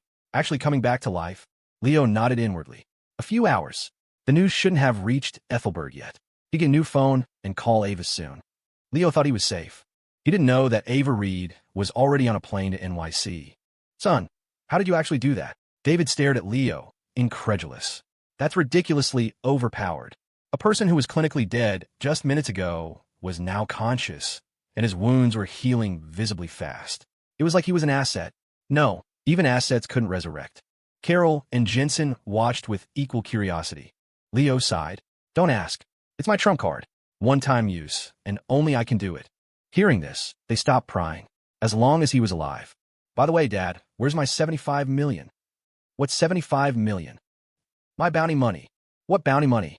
Leo's face went dark. Are you serious? You're embezzling your son's death money. David spread his hands, sighing theatrically.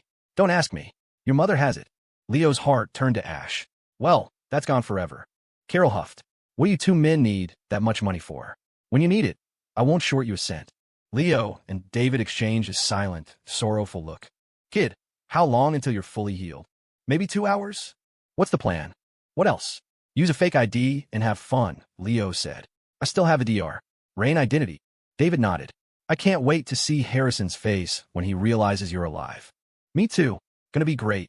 Leo's expression suddenly turned serious. Right, I need to tell you something. During the fight, I realized Harrison might be a new human, like Nyx.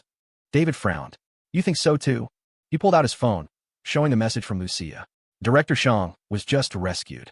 His guess matches yours perfectly. He thinks all 4 heads of the families are assimilated like Nyx. Leo read the message and nodded.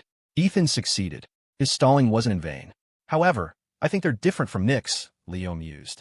If they truly had Nyx's power, they wouldn't have hesitated to fight you. But they held back. That means becoming like Nyx has a cost they can't afford, or they think it's unnecessary. They're probably trying to balance it. Keep their humanity while gaining the power. That's what the four pillars are chasing. David nodded. Makes sense. Harrison's eyes did look weird. Then he cursed. Damn, trading their humanity for power? Scum. David checked his phone again. Ethan says he's bringing Director Shang here to hide.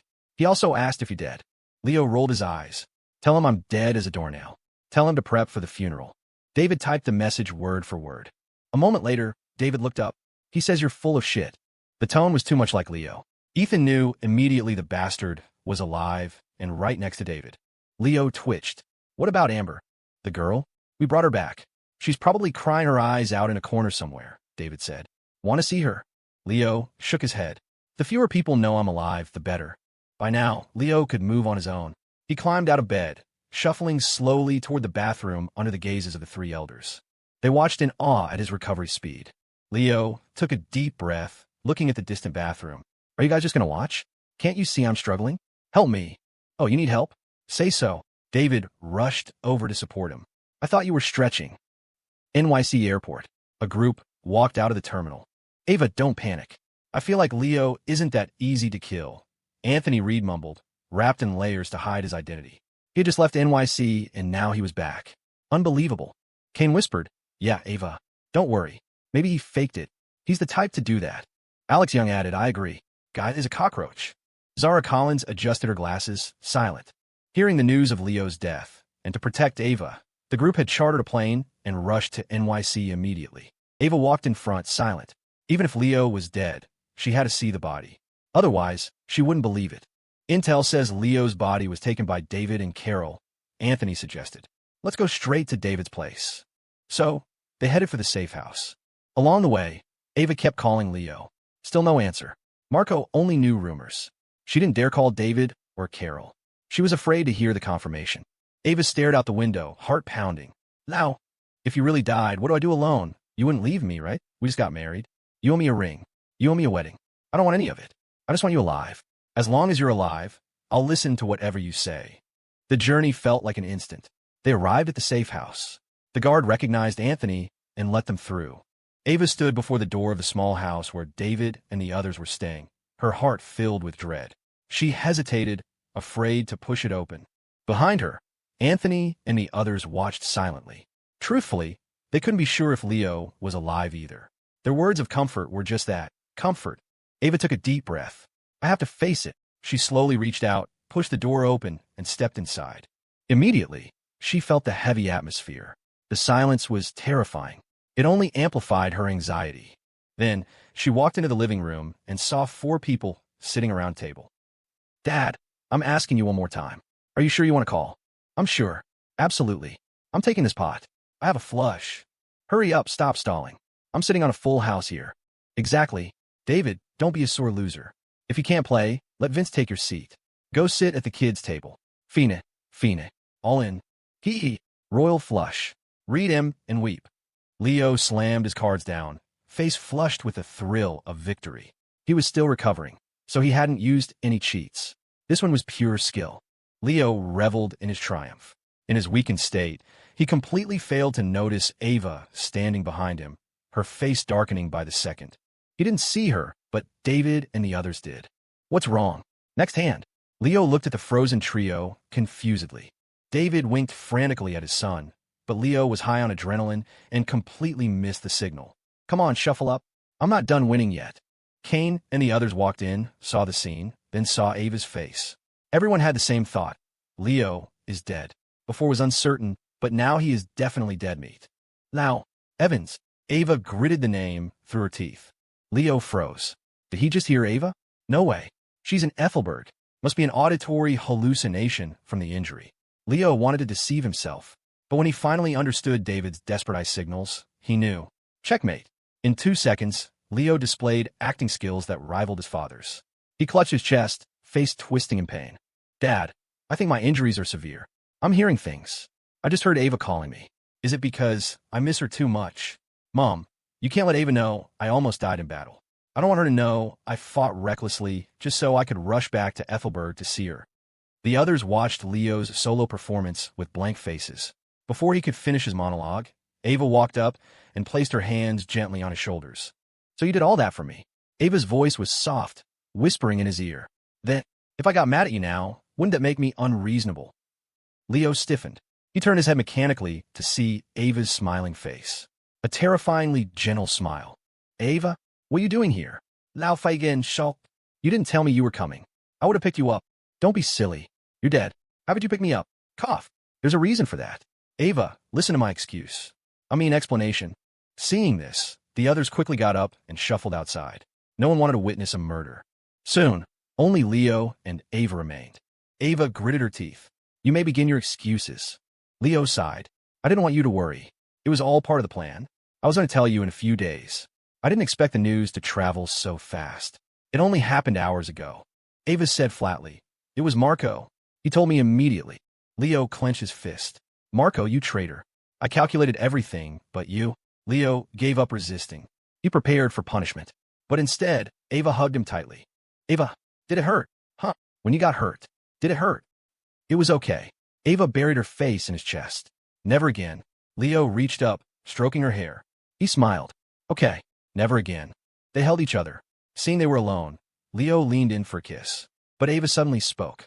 Marco said you made $75 million in private stash money. Leo's mouth twitched. Marco, you are dead. So dead. Wait until I get back to the clinic. How can it be a private stash? Leo laughed nervously.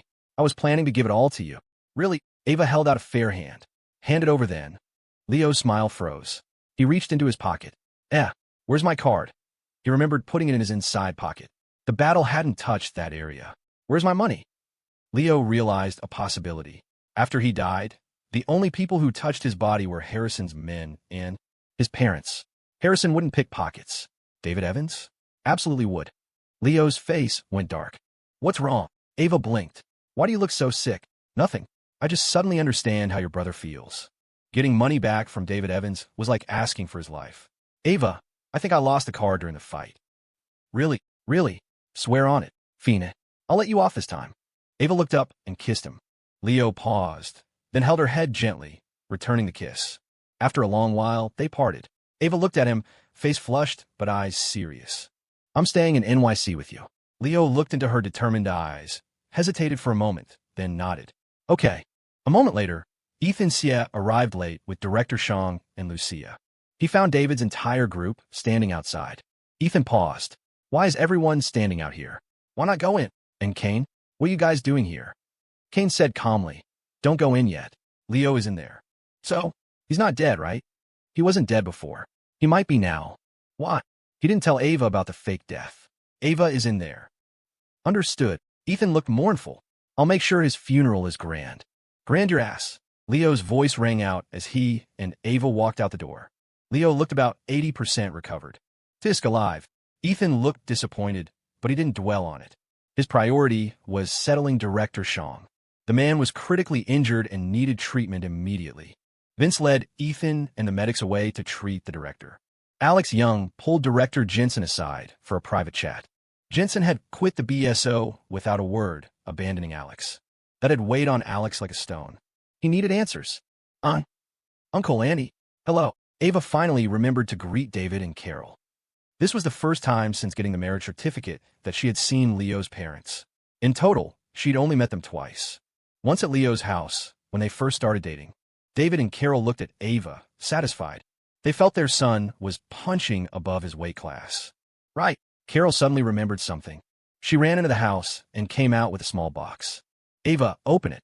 Ava opened the box to reveal a vibrant, blood-red bracelet. We didn't give you anything for the wedding. Since you're here, take this. Leo recognized it instantly. It was the heirloom Carol had made David steal from the Caldwell family. He still avoided Conrad Caldwell because of it. Auntie, this is too expensive, isn't it? Nonsense. Just a bracelet. Leo rolled his eyes nearby. Take it, he told Ava. Just don't wear it in NYC openly. He was afraid the Caldwells would recognize it. Ava accepted it, thanking Carol.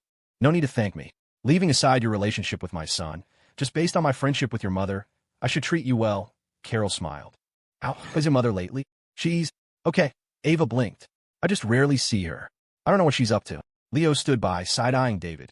My mom gave a gift. Why is someone else just standing there? David raised an eyebrow. You little punk, looking for trouble. Who said I didn't? David waved his hand grandly. Ava, wait right there. David ran inside and brought out a small box. Leo's face darkened. Another stolen heirloom? When Ava opened it, they fell silent. Inside lay a pistol, painted bright pink. Dad, what does this mean? A gun. For self-defense. No. I mean the color. What do you know? Ava is a girl. It should be distinct. Ava was speechless. She felt Leo was definitely his biological son. By the way, Dad, Ava wants to stay in NYC. But with my current identity, I can't keep her with me, so. No problem, David said instantly. She stays here. Perfectly safe. Originally, David and Carol were busy. But since Leo arrived, they had essentially retired. Or rather, started slacking off completely. Before, they tried to save the city. After Leo showed up, their mindset changed. Let burn.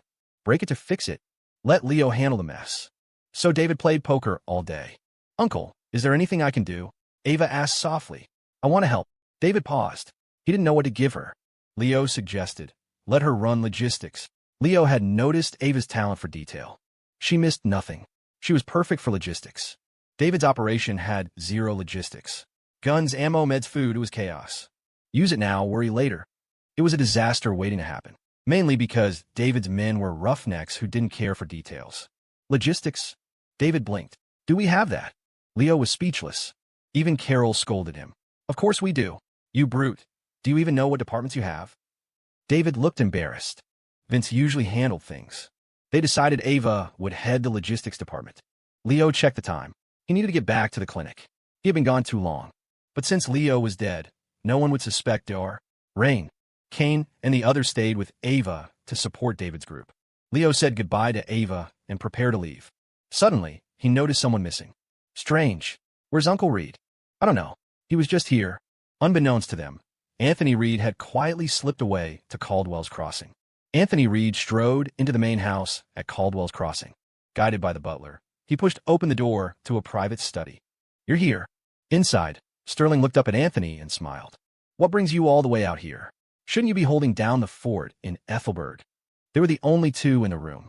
Sterling sat on a sofa, and on the table in front of him rested a black box. It was still caked with fresh soil, as if it had just been dug up. Is that the tone you use with your savior? Anthony grumbled as he walked toward the sofa. We worked together at the BSO back in the day, remember? And I was the one who pulled your ass out of the Vance Dominion. Yes, I remember it all. Sterling stood up with a helpless expression and poured a cup of tea for Anthony himself. What's this? Anthony pointed at the black box. That, Sterling said without looking back, is the Mithril pistol. Just dug it up. Mithril, the one from North Point. The very same. I mentioned it to you years ago. Holy shit. I thought you were just blowing smoke. Anthony immediately reached out to open the box, only to find it locked. Useless. Without the code, no one can open it. Sterling placed the tea in front of Anthony and continued. If you try to force it, the mechanism destroys the contents. That cautious? Even you don't know the code? Only 2 people ever knew the combination to this box, Sterling said slowly. One was the late patriarch of the Cheen Directorate. The other is the man who crafted both the pistol and the box, Master Silas. Anthony blinked. That meant currently, only Master Silas, the mute master, could open it.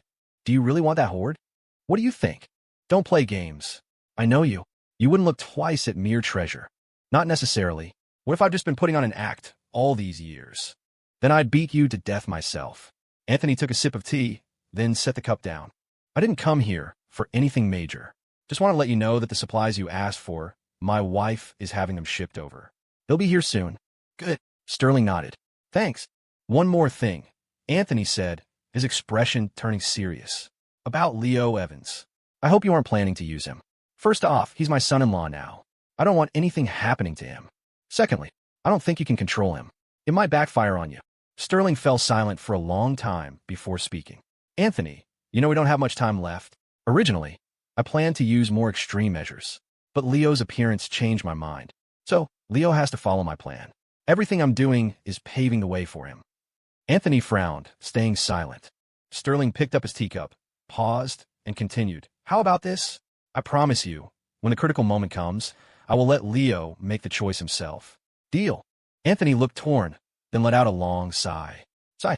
Forget it. I'm washing my hands of it. You two play your games. I'm just a retiree anyway. Living out the rest of my days in peace is enough for me. Sterling nodded gently, then glanced at Anthony's empty sleeve. In a few years, there might be hope for your arm. Seriously? Regrowing a limb? Anthony waved it off dismissively. It's just an arm. Keeping my life is lucky enough. Perhaps you could ask Henry Yen. See if he has a way. Henry Yen? Dr. Marx's student? He's here. Yes. Director Shang entrusted him to me before everything went down. I have him hiding out here in Caldwell's Crossing. Sterling smiled. Why do you think I came straight here the moment I got to NYC? Staying here was partly to protect him. Back in Westlake City, when Director Shang realized Henry was in danger, his first reaction was to find sanctuary. In his eyes, Sterling was the only person who could guarantee Henry's safety. He wouldn't trust anyone else. Sterling took a sip of tea and sighed. Dr. Marx's gene serum. It was the root of all this chaos, and his student might be the one to resolve it, to finish his dream. The moment I saw Henry, I knew the kid was just as stubborn as Marx. But the difference is, this stubborn kid wants to fix his teacher's mistakes. That's why I think he has a chance. Anthony nodded. He didn't know Dr. Marx well and didn't know much about science. He was clueless about research. What's your plan for later? Anthony asked. Just going to stay holed up in Caldwell's Crossing? Sterling nodded. I need to stay in NYC for a while. Once things are settled here, I'll go to North Point to find Master Silas. Sterling's eyes flashed with a hint of worry as he murmured, North Point. It won't be peaceful for much longer. If Silas Westcott couldn't get the North Point Horde, he would likely leak the information to make Sterling's life difficult. Once the rumor spread, whether people believed it or not, North Point would become a war zone. Sterling himself would become a public enemy. After all, whoever obtained the Horde could essentially become the next Apex family, replacing the Qin Directorate. Who could resist that temptation? Anthony lit a cigarette, took a drag, and reminisced. Back when we founded the BSO, me, Old Stoneface, and Shang. We got caught up in the heat of the moment and boarded your pirate ship. We built the BSO step by step. Ethan's dad sniffed out the opportunity and joined as a secretary. In the blink of an eye, we're all old. We have our own family factions now. Shang started working from the shadows. Only Old Stoneface is left guarding the BSO. Sterling listened quietly, saying nothing. Anthony suddenly asked, Sterling, tell me the truth. Did you found the BSO just to provide cover for the New Century? Sterling shook his head. Whether it was the New Century or the BSO, the original intention was the same. It's just that Jensen. He's too stubborn. Anthony shrugged. I told you ages ago. That guy is a mule. You were the one who insisted on recruiting him. Sterling smiled bitterly. Yeah, we're all mules.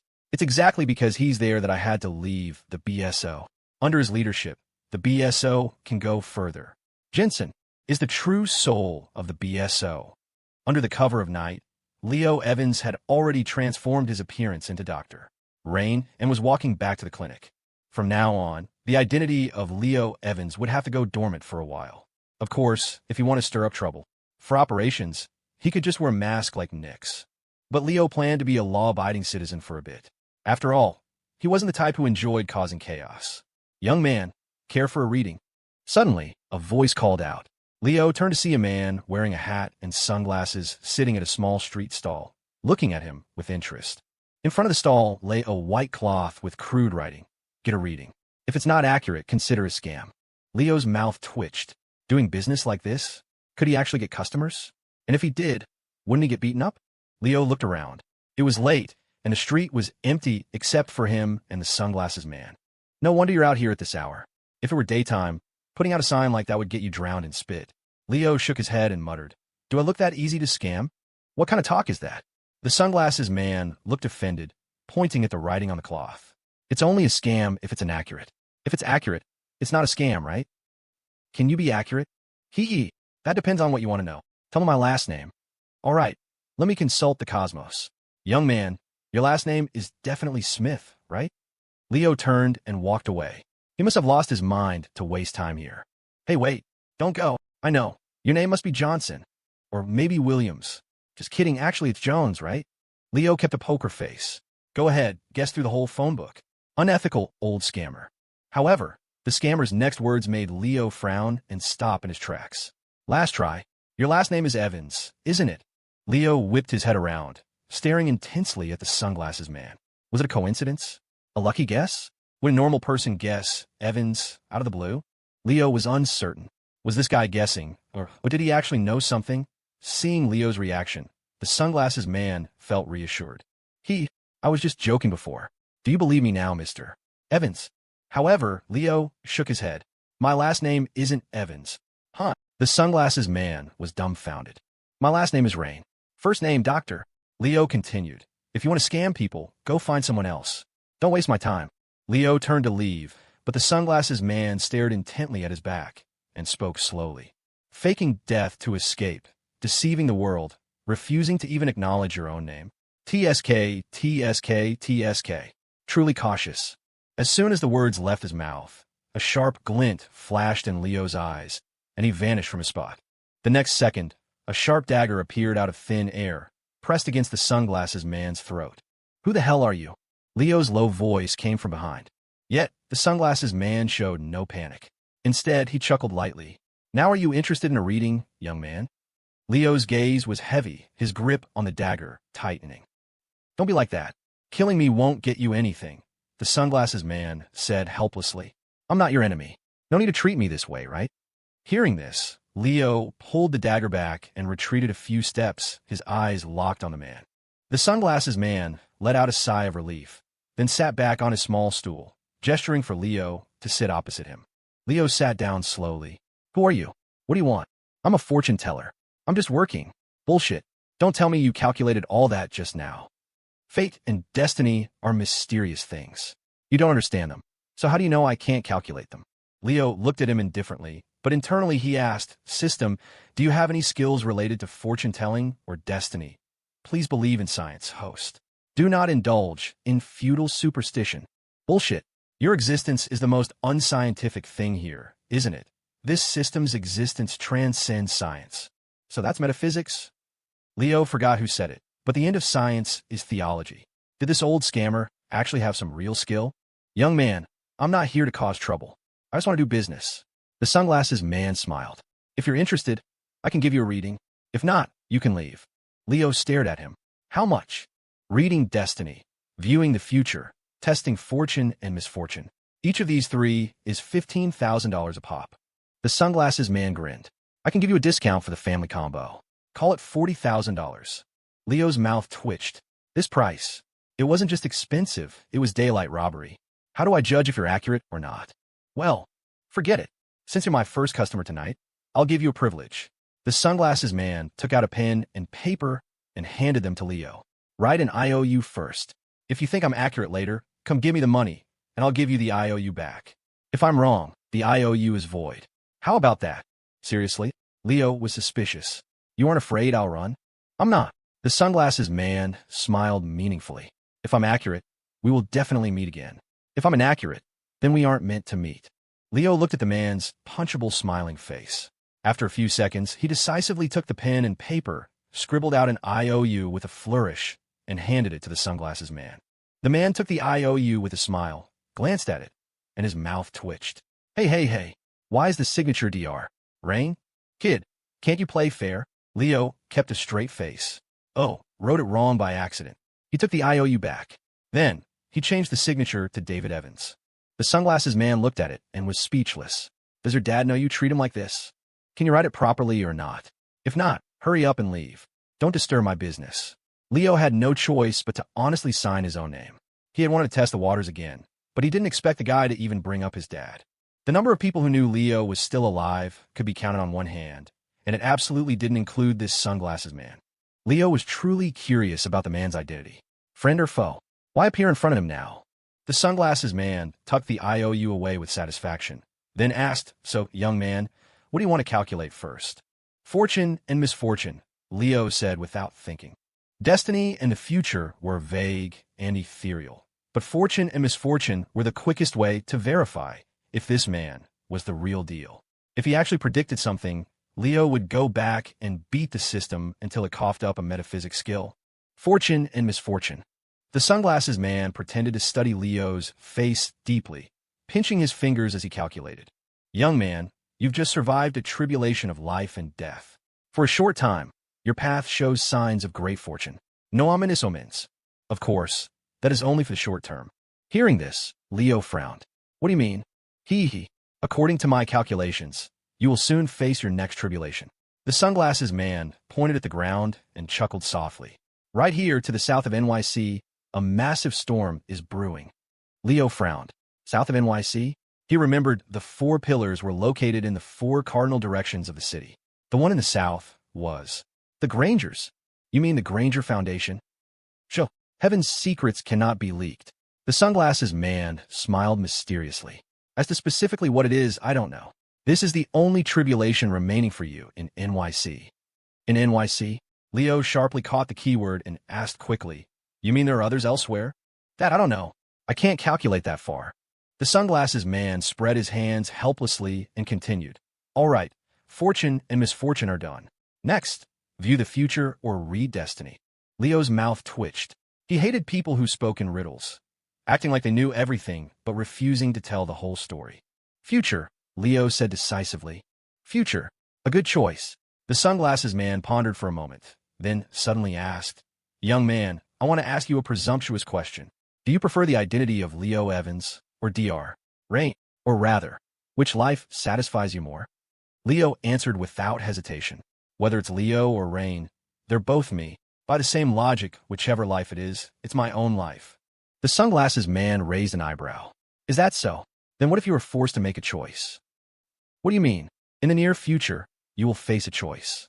And this choice will be incredibly difficult. The sunglasses man stared meaningfully at Leo and spoke slowly. If you choose wrong, not just you, but everyone around you will be swept into a massive vortex. The outcome is unpredictable.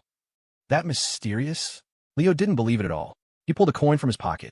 How about this? I'll toss this coin 10 times. You tell me how many heads and how many tails. If you get it right, I'll believe you. The sunglasses man smiled helplessly.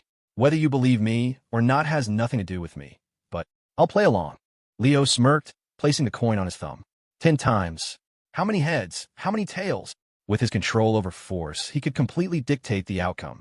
No matter what the man guessed, he couldn't win. Leo was doing this because the guy was acting too pretentious and needed to be taken down a peg. The sunglasses man chuckled lightly. I guess. 9 heads, 1 tails. Leo laughed. He decided to flip 10 heads just to show the man that no matter the metaphysics, it meant nothing in the face of raw power. First flip. Heads. Second, third, up to the 9th, all heads. Statistically, this was abnormal. Any person with a functioning brain could see Leo was cheating.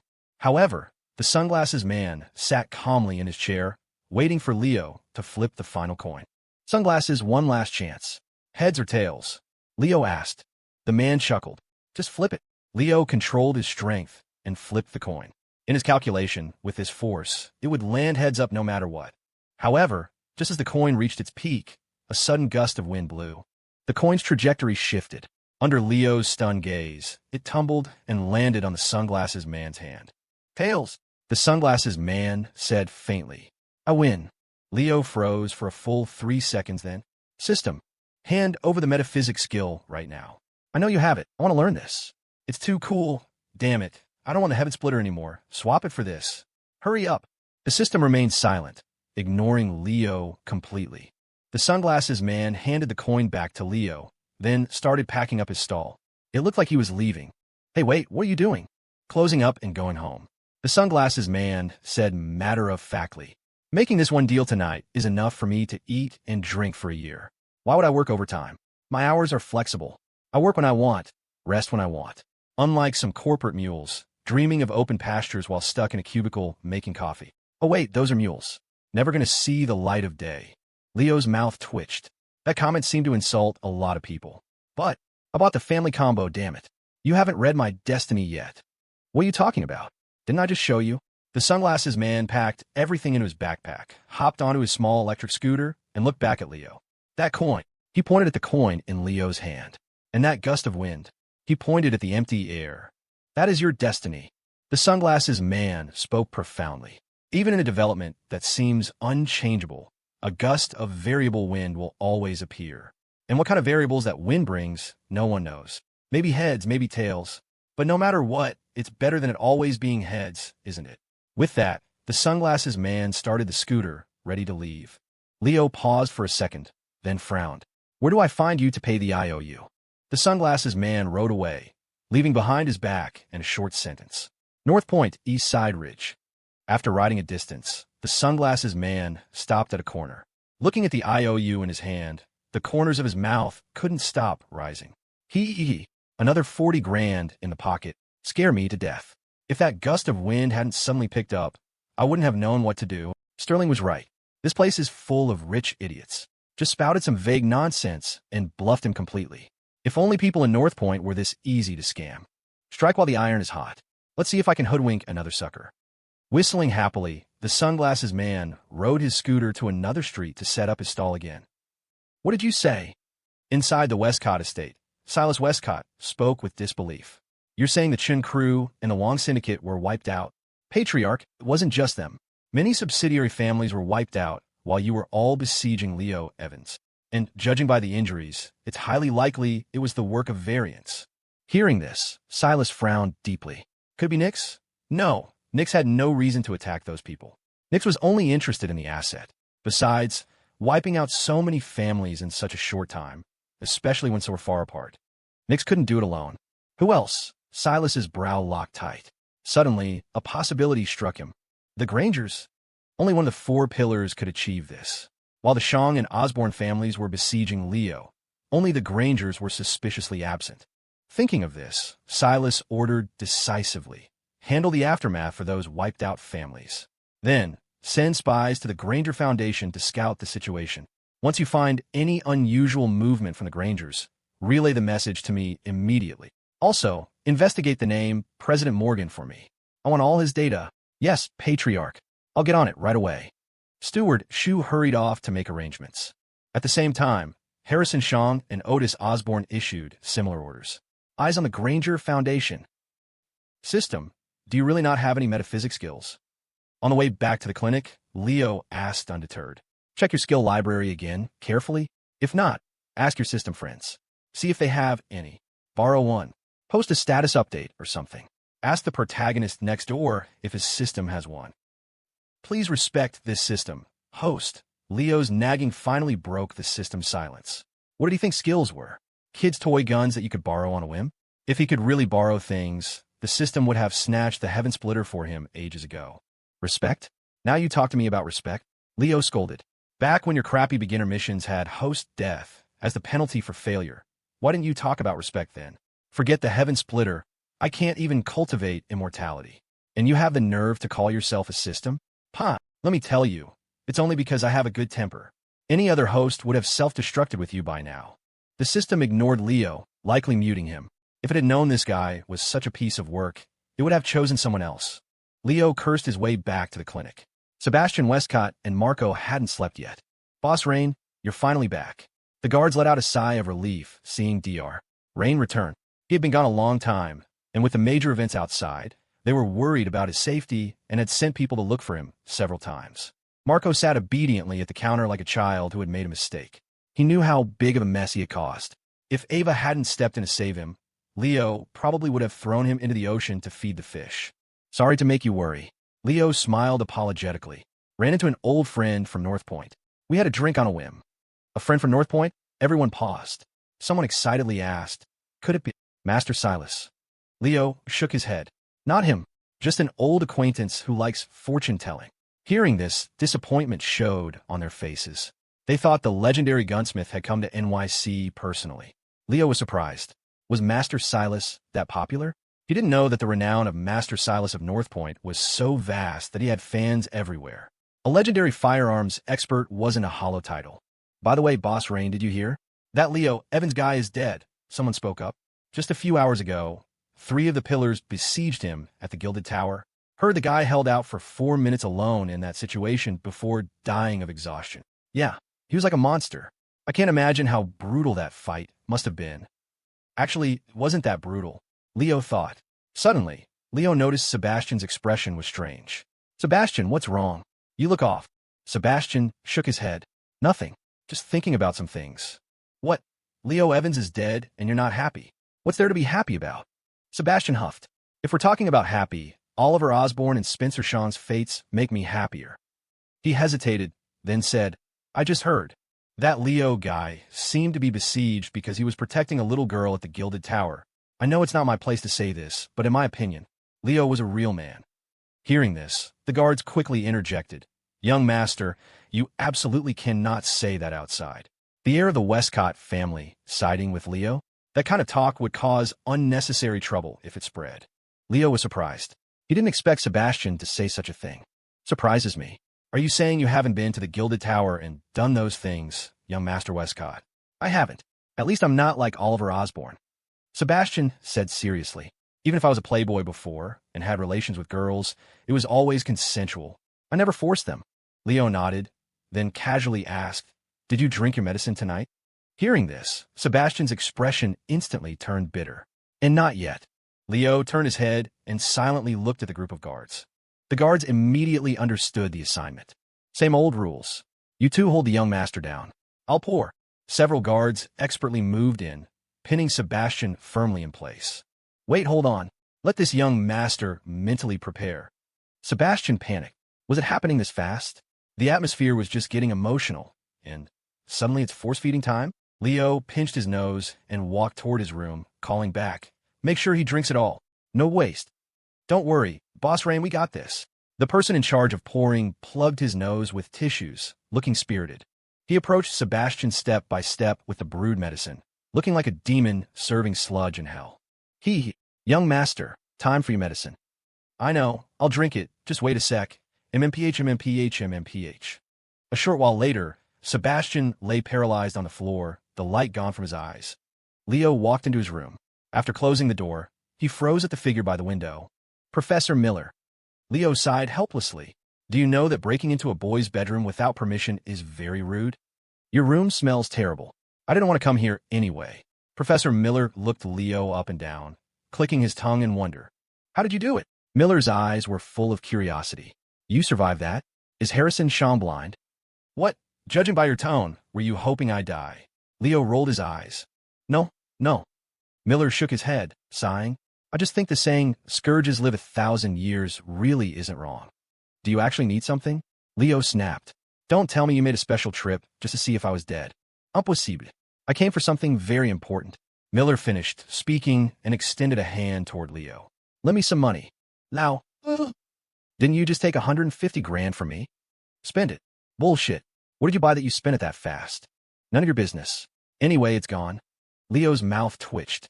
He spread his hands helplessly. I have no money on me now. It's all with my dad. Go ask him. Miller couldn't hold back. Ask your dad for money? Are you kidding me? That's no different from asking for death. Then I can't help you. Leo shrugged. Don't let the door hit you on the way out. Miller looked skeptical. Really not a cent left? Really not a single cent. Leo gritted his teeth. Just thinking about it made him angry. He had planned to make a fortune while faking his death. He had been eyeing that $75 million for a long time. Now, not only did he not get the millions, but he was personally bankrupt. Did they know how hard it was to save a stash of private money? That was his hard-earned blood and sweat money, earned penny by penny. Seeing Leo's state, Miller realized Leo was truly broke and sighed. I forget it. Knew you were unreliable. Miller cursed.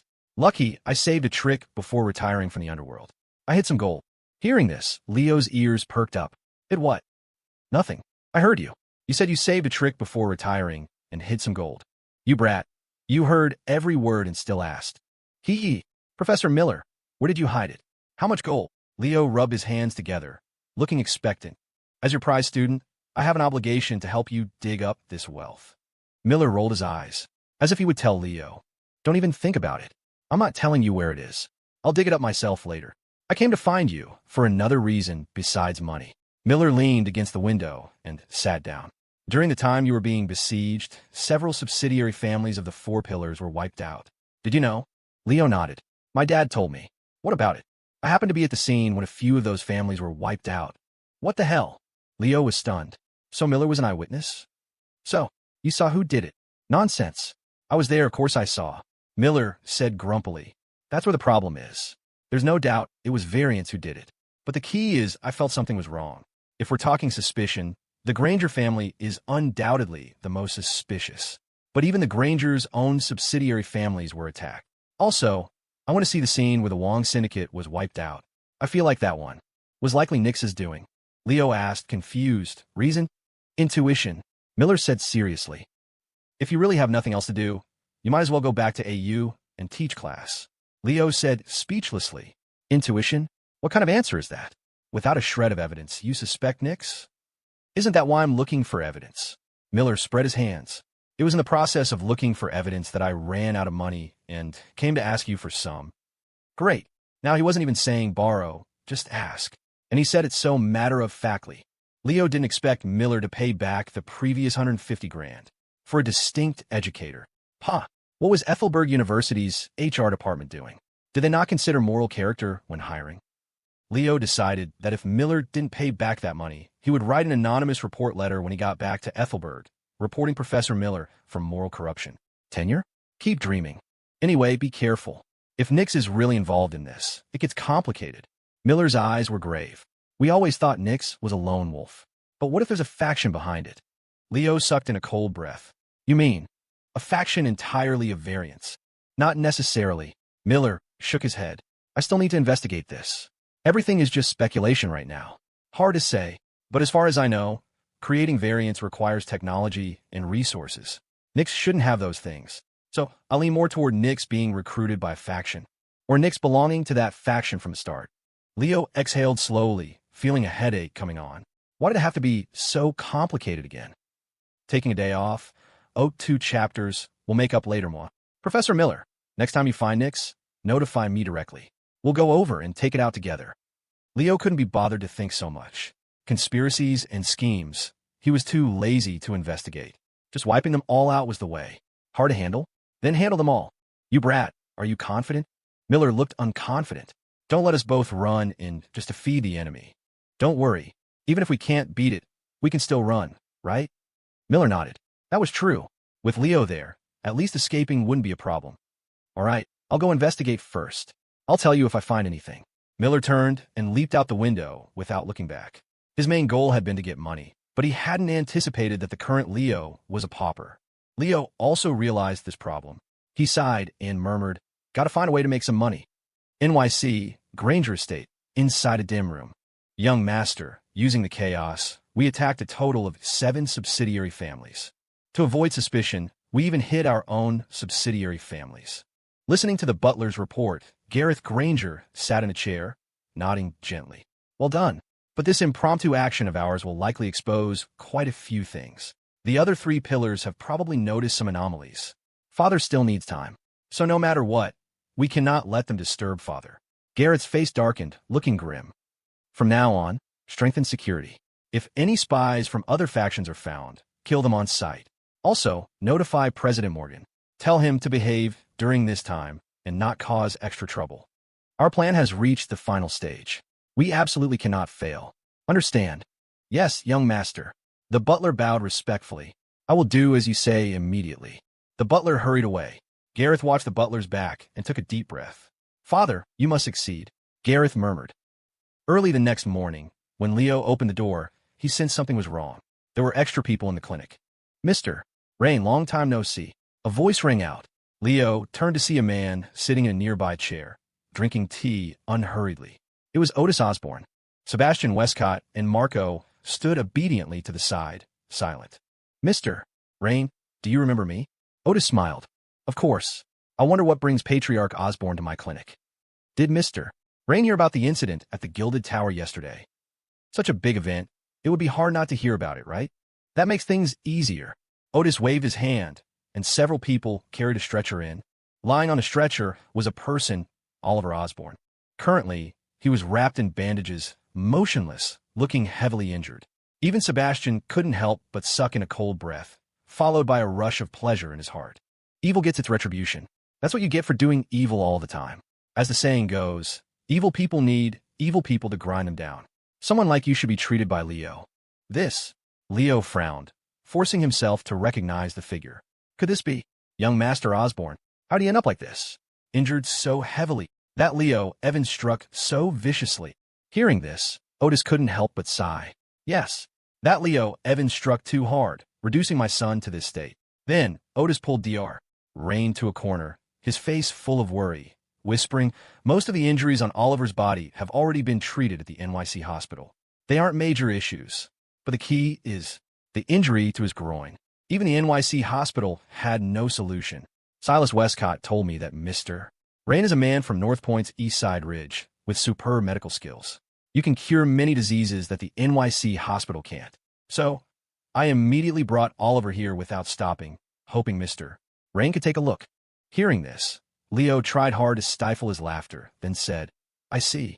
Patriarch Osborne, don't worry. Let me examine the condition first. Good. Otis nodded repeatedly. As long as you can cure Oliver, there will be a heavy reward. Plus, I, Otis Osborne, will owe you a favor. Patriarch Osborne, what are you saying? Leo waved his hand. Healing the sick is my job. Besides, seeing young Master Oliver hurt like this makes me sad too. After all, a doctor has a heart of gold. Hearing this, Otis quickly said, I was too abrupt. Please, Mr. Rain, take a look at Oliver. Leo nodded, then turned and walked to the stretcher, gently pinching Oliver's wrist. Mr. Rain. Oliver spoke tremblingly, weakly. Ray nodded, signaling him not to speak. A moment later, this pulse. Leo frowned tight, shaking his head. Seeing this, Otis's heart went cold. He wanted to speak, but held back, not disturbing Leo. Next, Leo gently tapped various parts of Oliver's body. What do you feel here? Pain. Here. Also pain. This is tricky. What about here? No feeling here. Hearing Oliver's words, Leo raised an eyebrow. No pain there. Looks like I wasn't ruthless enough. Didn't paralyze this guy completely. Leo thought viciously in his heart, but on the surface, he looked compassionate. Young Master Oliver's injury is heavier than I imagined. Especially there. Leo's strike was simply too vicious. Mr. Rain, is there a way to cure it? Otis asked with anticipation. Cure? Leo frowned tight, as if standing there pondering the feasibility of treatment. After a long while, he slowly spat out 2 words. Can cure. Hearing this, the father and son felt joy in their hearts. Really, Mr. Rain? Otis confirmed quickly. You really have a way to cure Oliver? Patriarch Osborne, I can only say there is hope, but I can't guarantee 100%. Leo said seriously. How much he recovers depends on young Master Oliver's willpower and cooperation. I will fully cooperate. Oliver said weakly from the stretcher. Leo nodded, then continued. Once the treatment process starts, it cannot be interrupted. Otherwise, all efforts will be wasted. I'll mix a prescription for young Master Oliver first. Take it for 3 consecutive days. After 3 days, bring him back to me for the next stage of treatment. Aside, hearing this, Sebastian looked at Oliver with sympathy. Medicine, mixed by Rain, that really wasn't something a normal person could drink. Still owe 5 chapters. I'll keep writing to make it up. If no update, I fell asleep writing. We'll continue tomorrow. Mr. Rain, please accept this. Otis Osborne handed over a bank card, speaking seriously. There are $3 million in here. It's a small token of my appreciation for your willingness to save Oliver. At this moment, he also harbored thoughts of befriending Dr. Rain. He realized this man named Rain genuinely had skill. No wonder that old fox Silas Westcott made his move so early. Hearing there was $3 million on the card, Leo's heart skipped a beat. Here it comes. He knew the god of wealth could hear the calls of his heart. But on the surface, he declined. Patriarch Osborne, this isn't appropriate, is it? What's inappropriate? Seeing a doctor requires medical fees. Besides, Oliver is injured so badly. I feel like I'm giving too little. Then give more, damn it. Leo thought. Otis forcefully stuffed the bank card into Leo's hand. Mr. Rain, if you refuse again, you're slapping my face. This. Sigh, all right. Leo accepted it reluctantly. Internally, he marveled at how easy it was to earn money from these major families. But Leo also realized that Otis Osborne was a decisive man. It was only the 2nd day, and he had brought Oliver to find him. This efficiency amazed Leo. Starting tomorrow, send someone to pick up the medicine on time every day. Make sure young Master Oliver drinks it. 3 days later, I will adjust the treatment plan based on young Master Oliver's condition. Patriarch Osborne, is this acceptable? Otis nodded. Mr. Rain, just arrange it. Leo didn't let Oliver stay at the clinic. For one, if more Osborne people were in the clinic, things would get complicated. For another, the relationship between Oliver and Sebastian. Leo was afraid something would happen. Most importantly, Leo was afraid he couldn't resist finishing Oliver off. That would be trouble. So, to avoid this series of headaches, Leo just let Oliver go home and lie down. Patriarch Osborne, if there's nothing else. After chatting for a few sentences, Leo prepared to kick them out. After all, the money was received. Why were they still hanging around, waiting for breakfast? Speaking of which, where were his coffee and crullers? Leo glared at Sebastian. This kid, Otis, came, and he was so scared he didn't even buy the coffee and crullers. Otis was stunned. He didn't expect Rain to say such a thing. As the patriarch of the Osborne Trust, whenever he visited someone's turf, they wished they could keep him for a few extra days. Rain was the opposite. After chatting for barely a minute, he started chasing him away, and this was right after receiving the money. Forget it. People from North Point are all like this. Otis comforted himself, not holding it against Rain. Then Mr. Rain, I have urgent matters to attend to. I'll take my leave first. Good. Safe travels, Patriarch Osborne. Remember to send someone for the medicine tomorrow.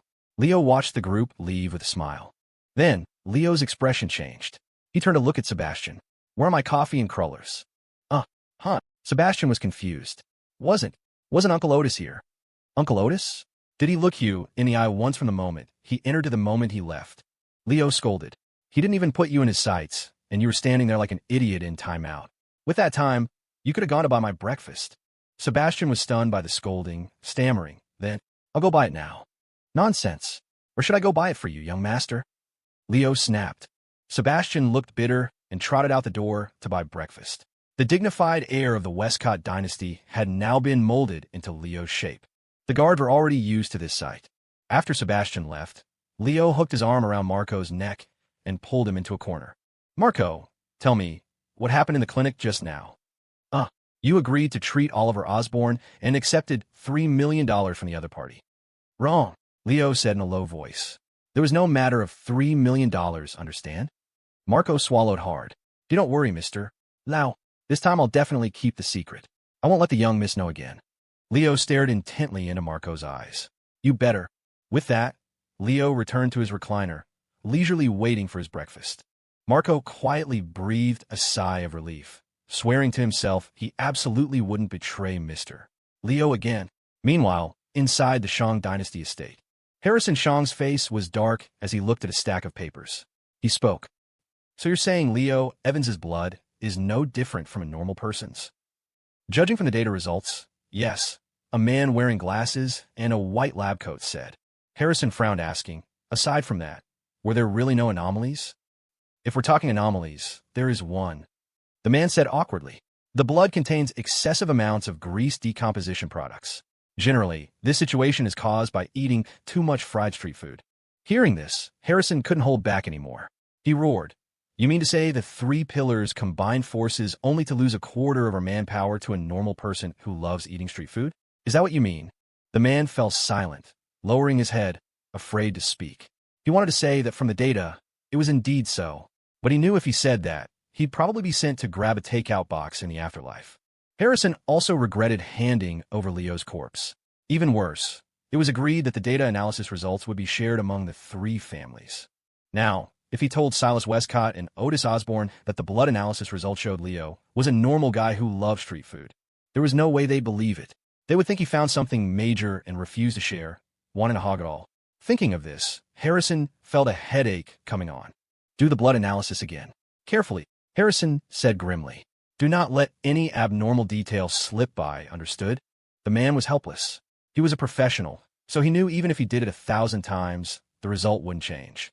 But since Harrison wasn't satisfied, he had no choice but to go back and continue the analysis. After the man left, Harrison angrily picked up a teacup and smashed it on the floor.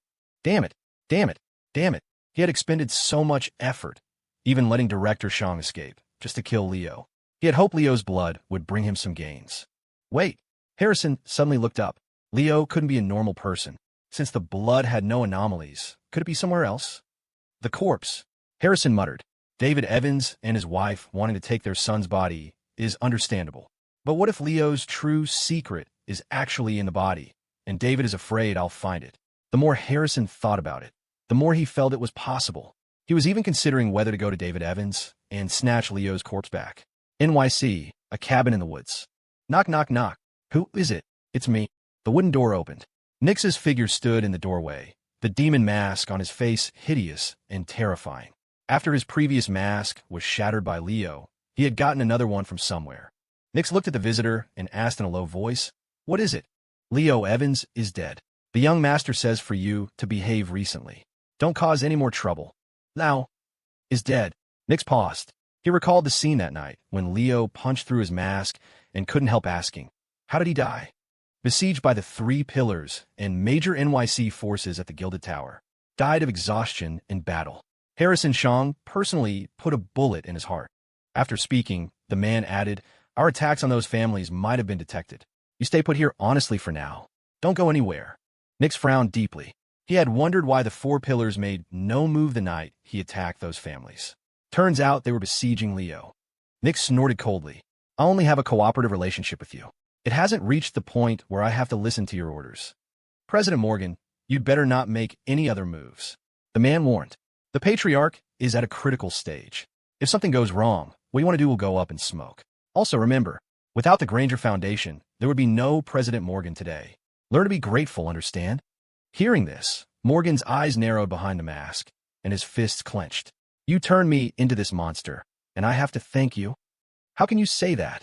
The man laughed darkly. We didn't force you to consume the asset. It was your own choice. All we did was throw that asset in front of you. Ugh. GHK. Halfway through his sentence, the man's throat was seized in a death grip by Morgan's hand. You're just a running dog for Gregory Granger. Who gave you the guts to speak to me like that? Morgan's tone was chilling. Let me tell you, I can wait for Gregory to wake up. But if he wakes up and hasn't fulfilled what he promised me, then the Grangers and I will not rest until one of us is dead. Panic flashed in the man's eyes. Cough. Morgan, don't forget, during the Manhattan incident, we saved you. Oomph. Saved me? Ridiculous. Morgan raged. You saved me only for Dr. Marx's experimental data. You think I don't know? You thought my student would give me all the data, but you were wrong. From the start, I didn't agree with Dr. Marx researching the panacea. His persistence created today's situation. I disowned that student long ago. Everything about him has nothing to do with me. With that, Morgan threw the man with a violent swing, smashing him against a nearby tree. Bang! Ugh! The man lay painfully on the ground, but a sinister smile remained on his face. Cough, cough. Sounds so high and mighty. Morgan, what difference is there between you now and Dr. Marx back then? Don't think I don't know what's in that cabin. You wouldn't let Marx research the panacea, but you, the teacher, are now researching something even more horrific. Resurrection. Tell me, how are you different from Marx? Hearing this, Morgan's body trembled. The voice under the mask gritted its teeth. I was forced into this by you people. Save it. In plain terms, it's just obsession. The man struggled to stand up, swaying. I deliver the message. If there's nothing else, I'm leaving. Morgan, remember, the Patriarch waking up safely is your only hope. The man's figure walked further away until he disappeared from Morgan's sight. Morgan stood there for a long time, then slowly raised his hand and took off the demon mask. He looked back into the wooden cabin, his eyes filled with deep regret. Quentin, having a student like you, I really don't know whether to cry or laugh. Morgan murmured, if only you were still alive, you could help me. Help this world. The mess you left behind has developed to an irreversible point. I can't go back to being the old President Morgan either. Morgan slowly put the mask back on, becoming the dreaded Nix once more. NYC, Virtue Clinic. Leo wrote a note and handed it to Marco. This prescription is for the medicine Oliver Osborne needs to drink. Go by the ingredients in a bit. Marco took the note and asked in a low whisper, confused, Mr. Leo, are you really going to save Oliver? Leo rolled his eyes. Save? Save his grandma's watermelon-flavored burrito. He'd have to be sick to save him. Don't worry. Except for being disgusting and hard to swallow, this medicine has no special properties. Even if Oliver drinks it for a lifetime, he won't get better. Hearing this, Marco nodded. Then he asked curiously, is it as disgusting as the medicine Sebastian is drinking now? Leo smiled maliciously. Several times worse than that. Marco instantly gave a thumbs up. Leo was brilliant.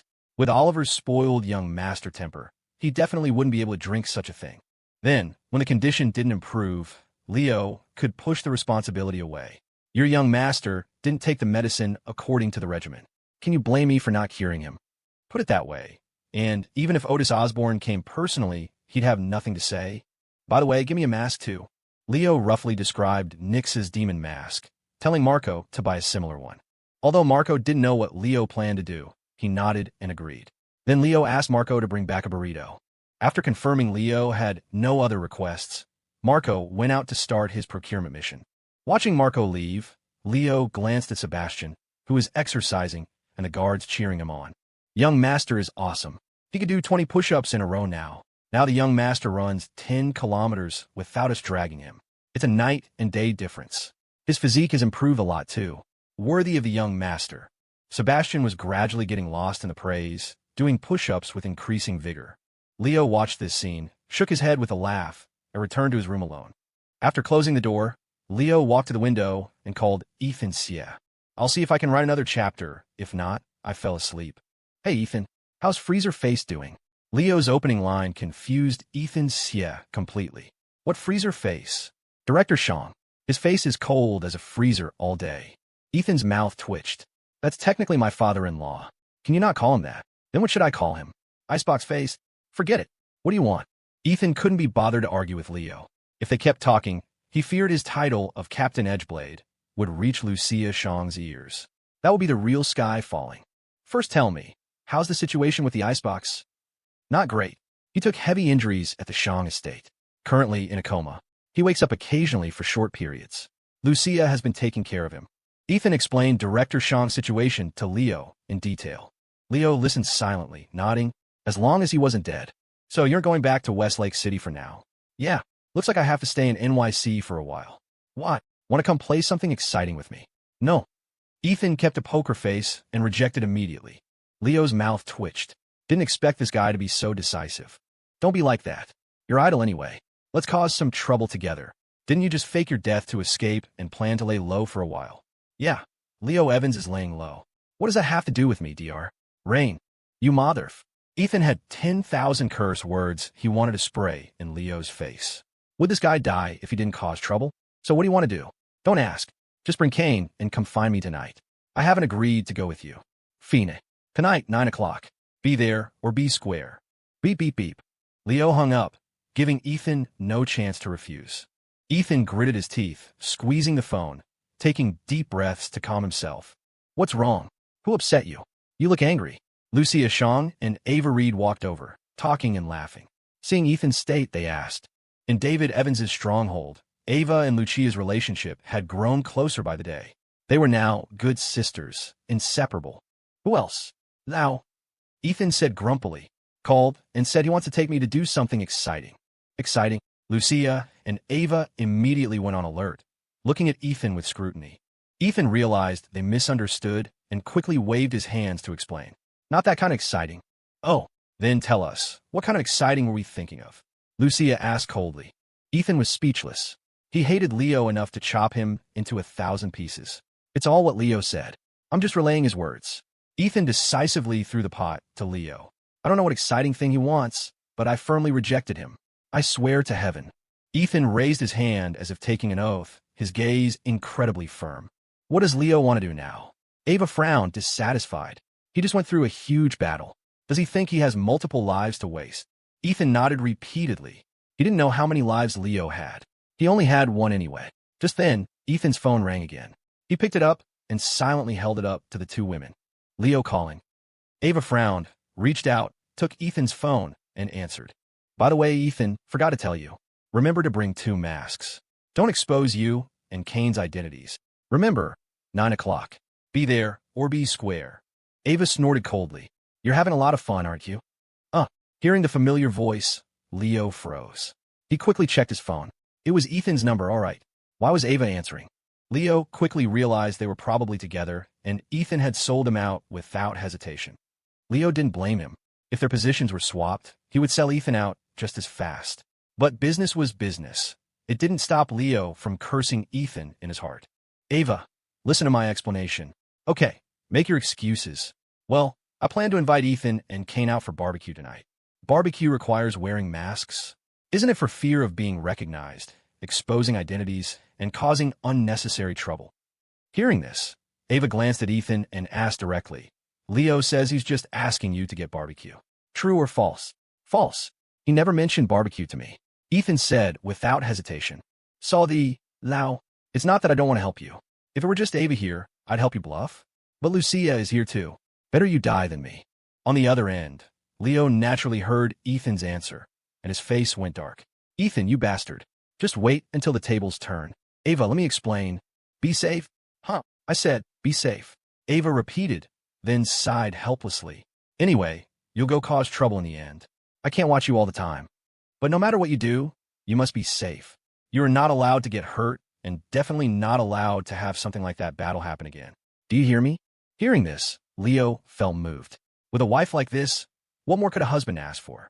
Ethan also looked at Lucia. Lucia sighed and nodded. Go. You stay safe too.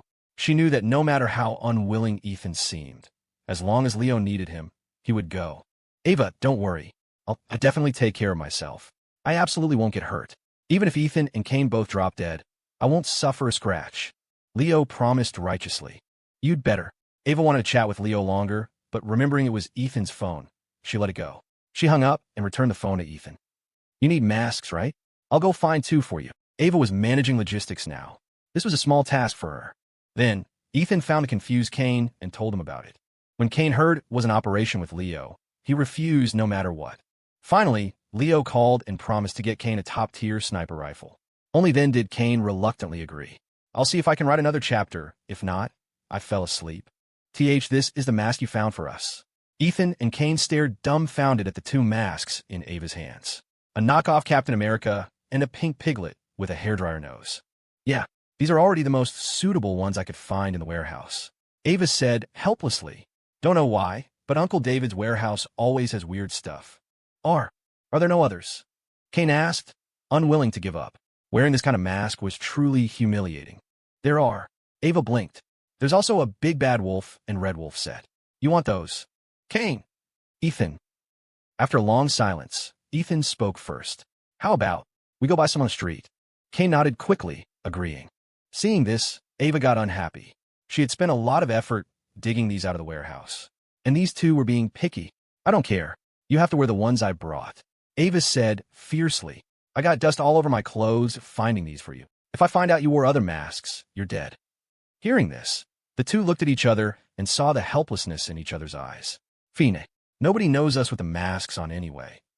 They accepted the masks in defeat. Only then did Ava smile with satisfaction. What are you guys doing? Alex Young walked over from nearby. His eyes immediately landed on the masks in their hands. This is... Ethan and Kane flushed red, quickly hiding the masks behind their backs. Nothing. They waved their hands in unison. Alex looked at them suspiciously, then looked at Ava and said, Ava, I think I just saw your dad stealing things from logistics again. What? Ava was instantly furious. He swiped 2 pistols from the warehouse last time, and I haven't settled that with him yet. What is he trying to steal this time? With that, she trotted off, ready to arrest Anthony Reed on the spot. Now, taking anything from logistics required registering with Ava. Otherwise, if everyone grabbed a little something passing by, when they actually needed supplies, there would be nothing left. Ava still remembered the first time she inventoried the warehouse. She was dumbfounded. Guns and ammo were critically low, medical supplies were non-existent, and a huge pile of food had rotted. In that situation, if a major battle broke out, it would be a huge problem. So Ava immediately started rectifying it. When she told David Evans about these things, David simply stated it wasn't a big issue. We could just rob a batch of guns and ammo from those small families when the time comes. Medical supplies aren't needed. We don't have many doctors anyway. Food matters even less. Food is food. If worst comes to worst, go rob again. David's every sentence didn't stray far from the word rob. Ava felt like she had joined a bandit den. She started to understand why those NYC factions hated David Evans so much. You too have an operation. Alex guessed what was happening looking at the masks. Kane nodded, then asked, by the way, aren't you going with Director Jensen? He didn't know what Alex and Jensen talked about that day. But in the end, Alex stayed behind instead of leaving with Jensen. Alex shook his head gently, unwilling to say more. Call me if needed. Leaving that sentence, Alex walked away. Ethan and Kane looked at each other, checked the time, and saw there was still a while before meeting Leo. What do we do now? Don't know. Want to practice? See if your sniper rifle is better or my throwing knives. Hard to compare. My effective range is way farther than yours. True. Let's grab dinner then. Find Leo after eating. Sure. Call Zara and the others. Forget it. Since she came to NYC, she's locked herself in that little dark room. Don't know what she's doing. Chatting, they walked toward the cafeteria. Meanwhile, in a dim little room, Zara Collins was about to break down. Why? She slumped on the desk in defeat. In the center of the computer screen in front of her, a red X, seemed to mock her incompetence. From the first day she arrived in NYC, she had sprung into action, planning to take control of all surveillance in NYC, or at least control the majority of it. However, when she started attempting it, she found that the surveillance had already been controlled by someone one step ahead. What made her most helpless was that, until now, she still couldn't crack the program set by that person. I, the top hacker of Ethelberg University, have been humiliated like this again and again. Zara bit her lip hard, looking unwilling. She knew there was only one person who could play her like this. Adrien. After returning from Viridian City, she checked Adrien's file, wanting to know where such a powerful hacker popped out from. However, as expected, all of Adrien's information had long been wiped clean by him. Unless her skills surpassed Adrien's, she shouldn't dream of finding a scrap of info on him. I don't believe it. Zara looked up abruptly, put on her glasses, and with stubbornness, started typing on the keyboard again. If I don't defeat you, how can I face my past honors and awards? Zara gritted her teeth. She wouldn't allow the title of Ethelberg University's top hacker to become so worthless in her hands. Thus, Zara began a new round of battle. Caldwell's Crossing, inside a similarly dim little room.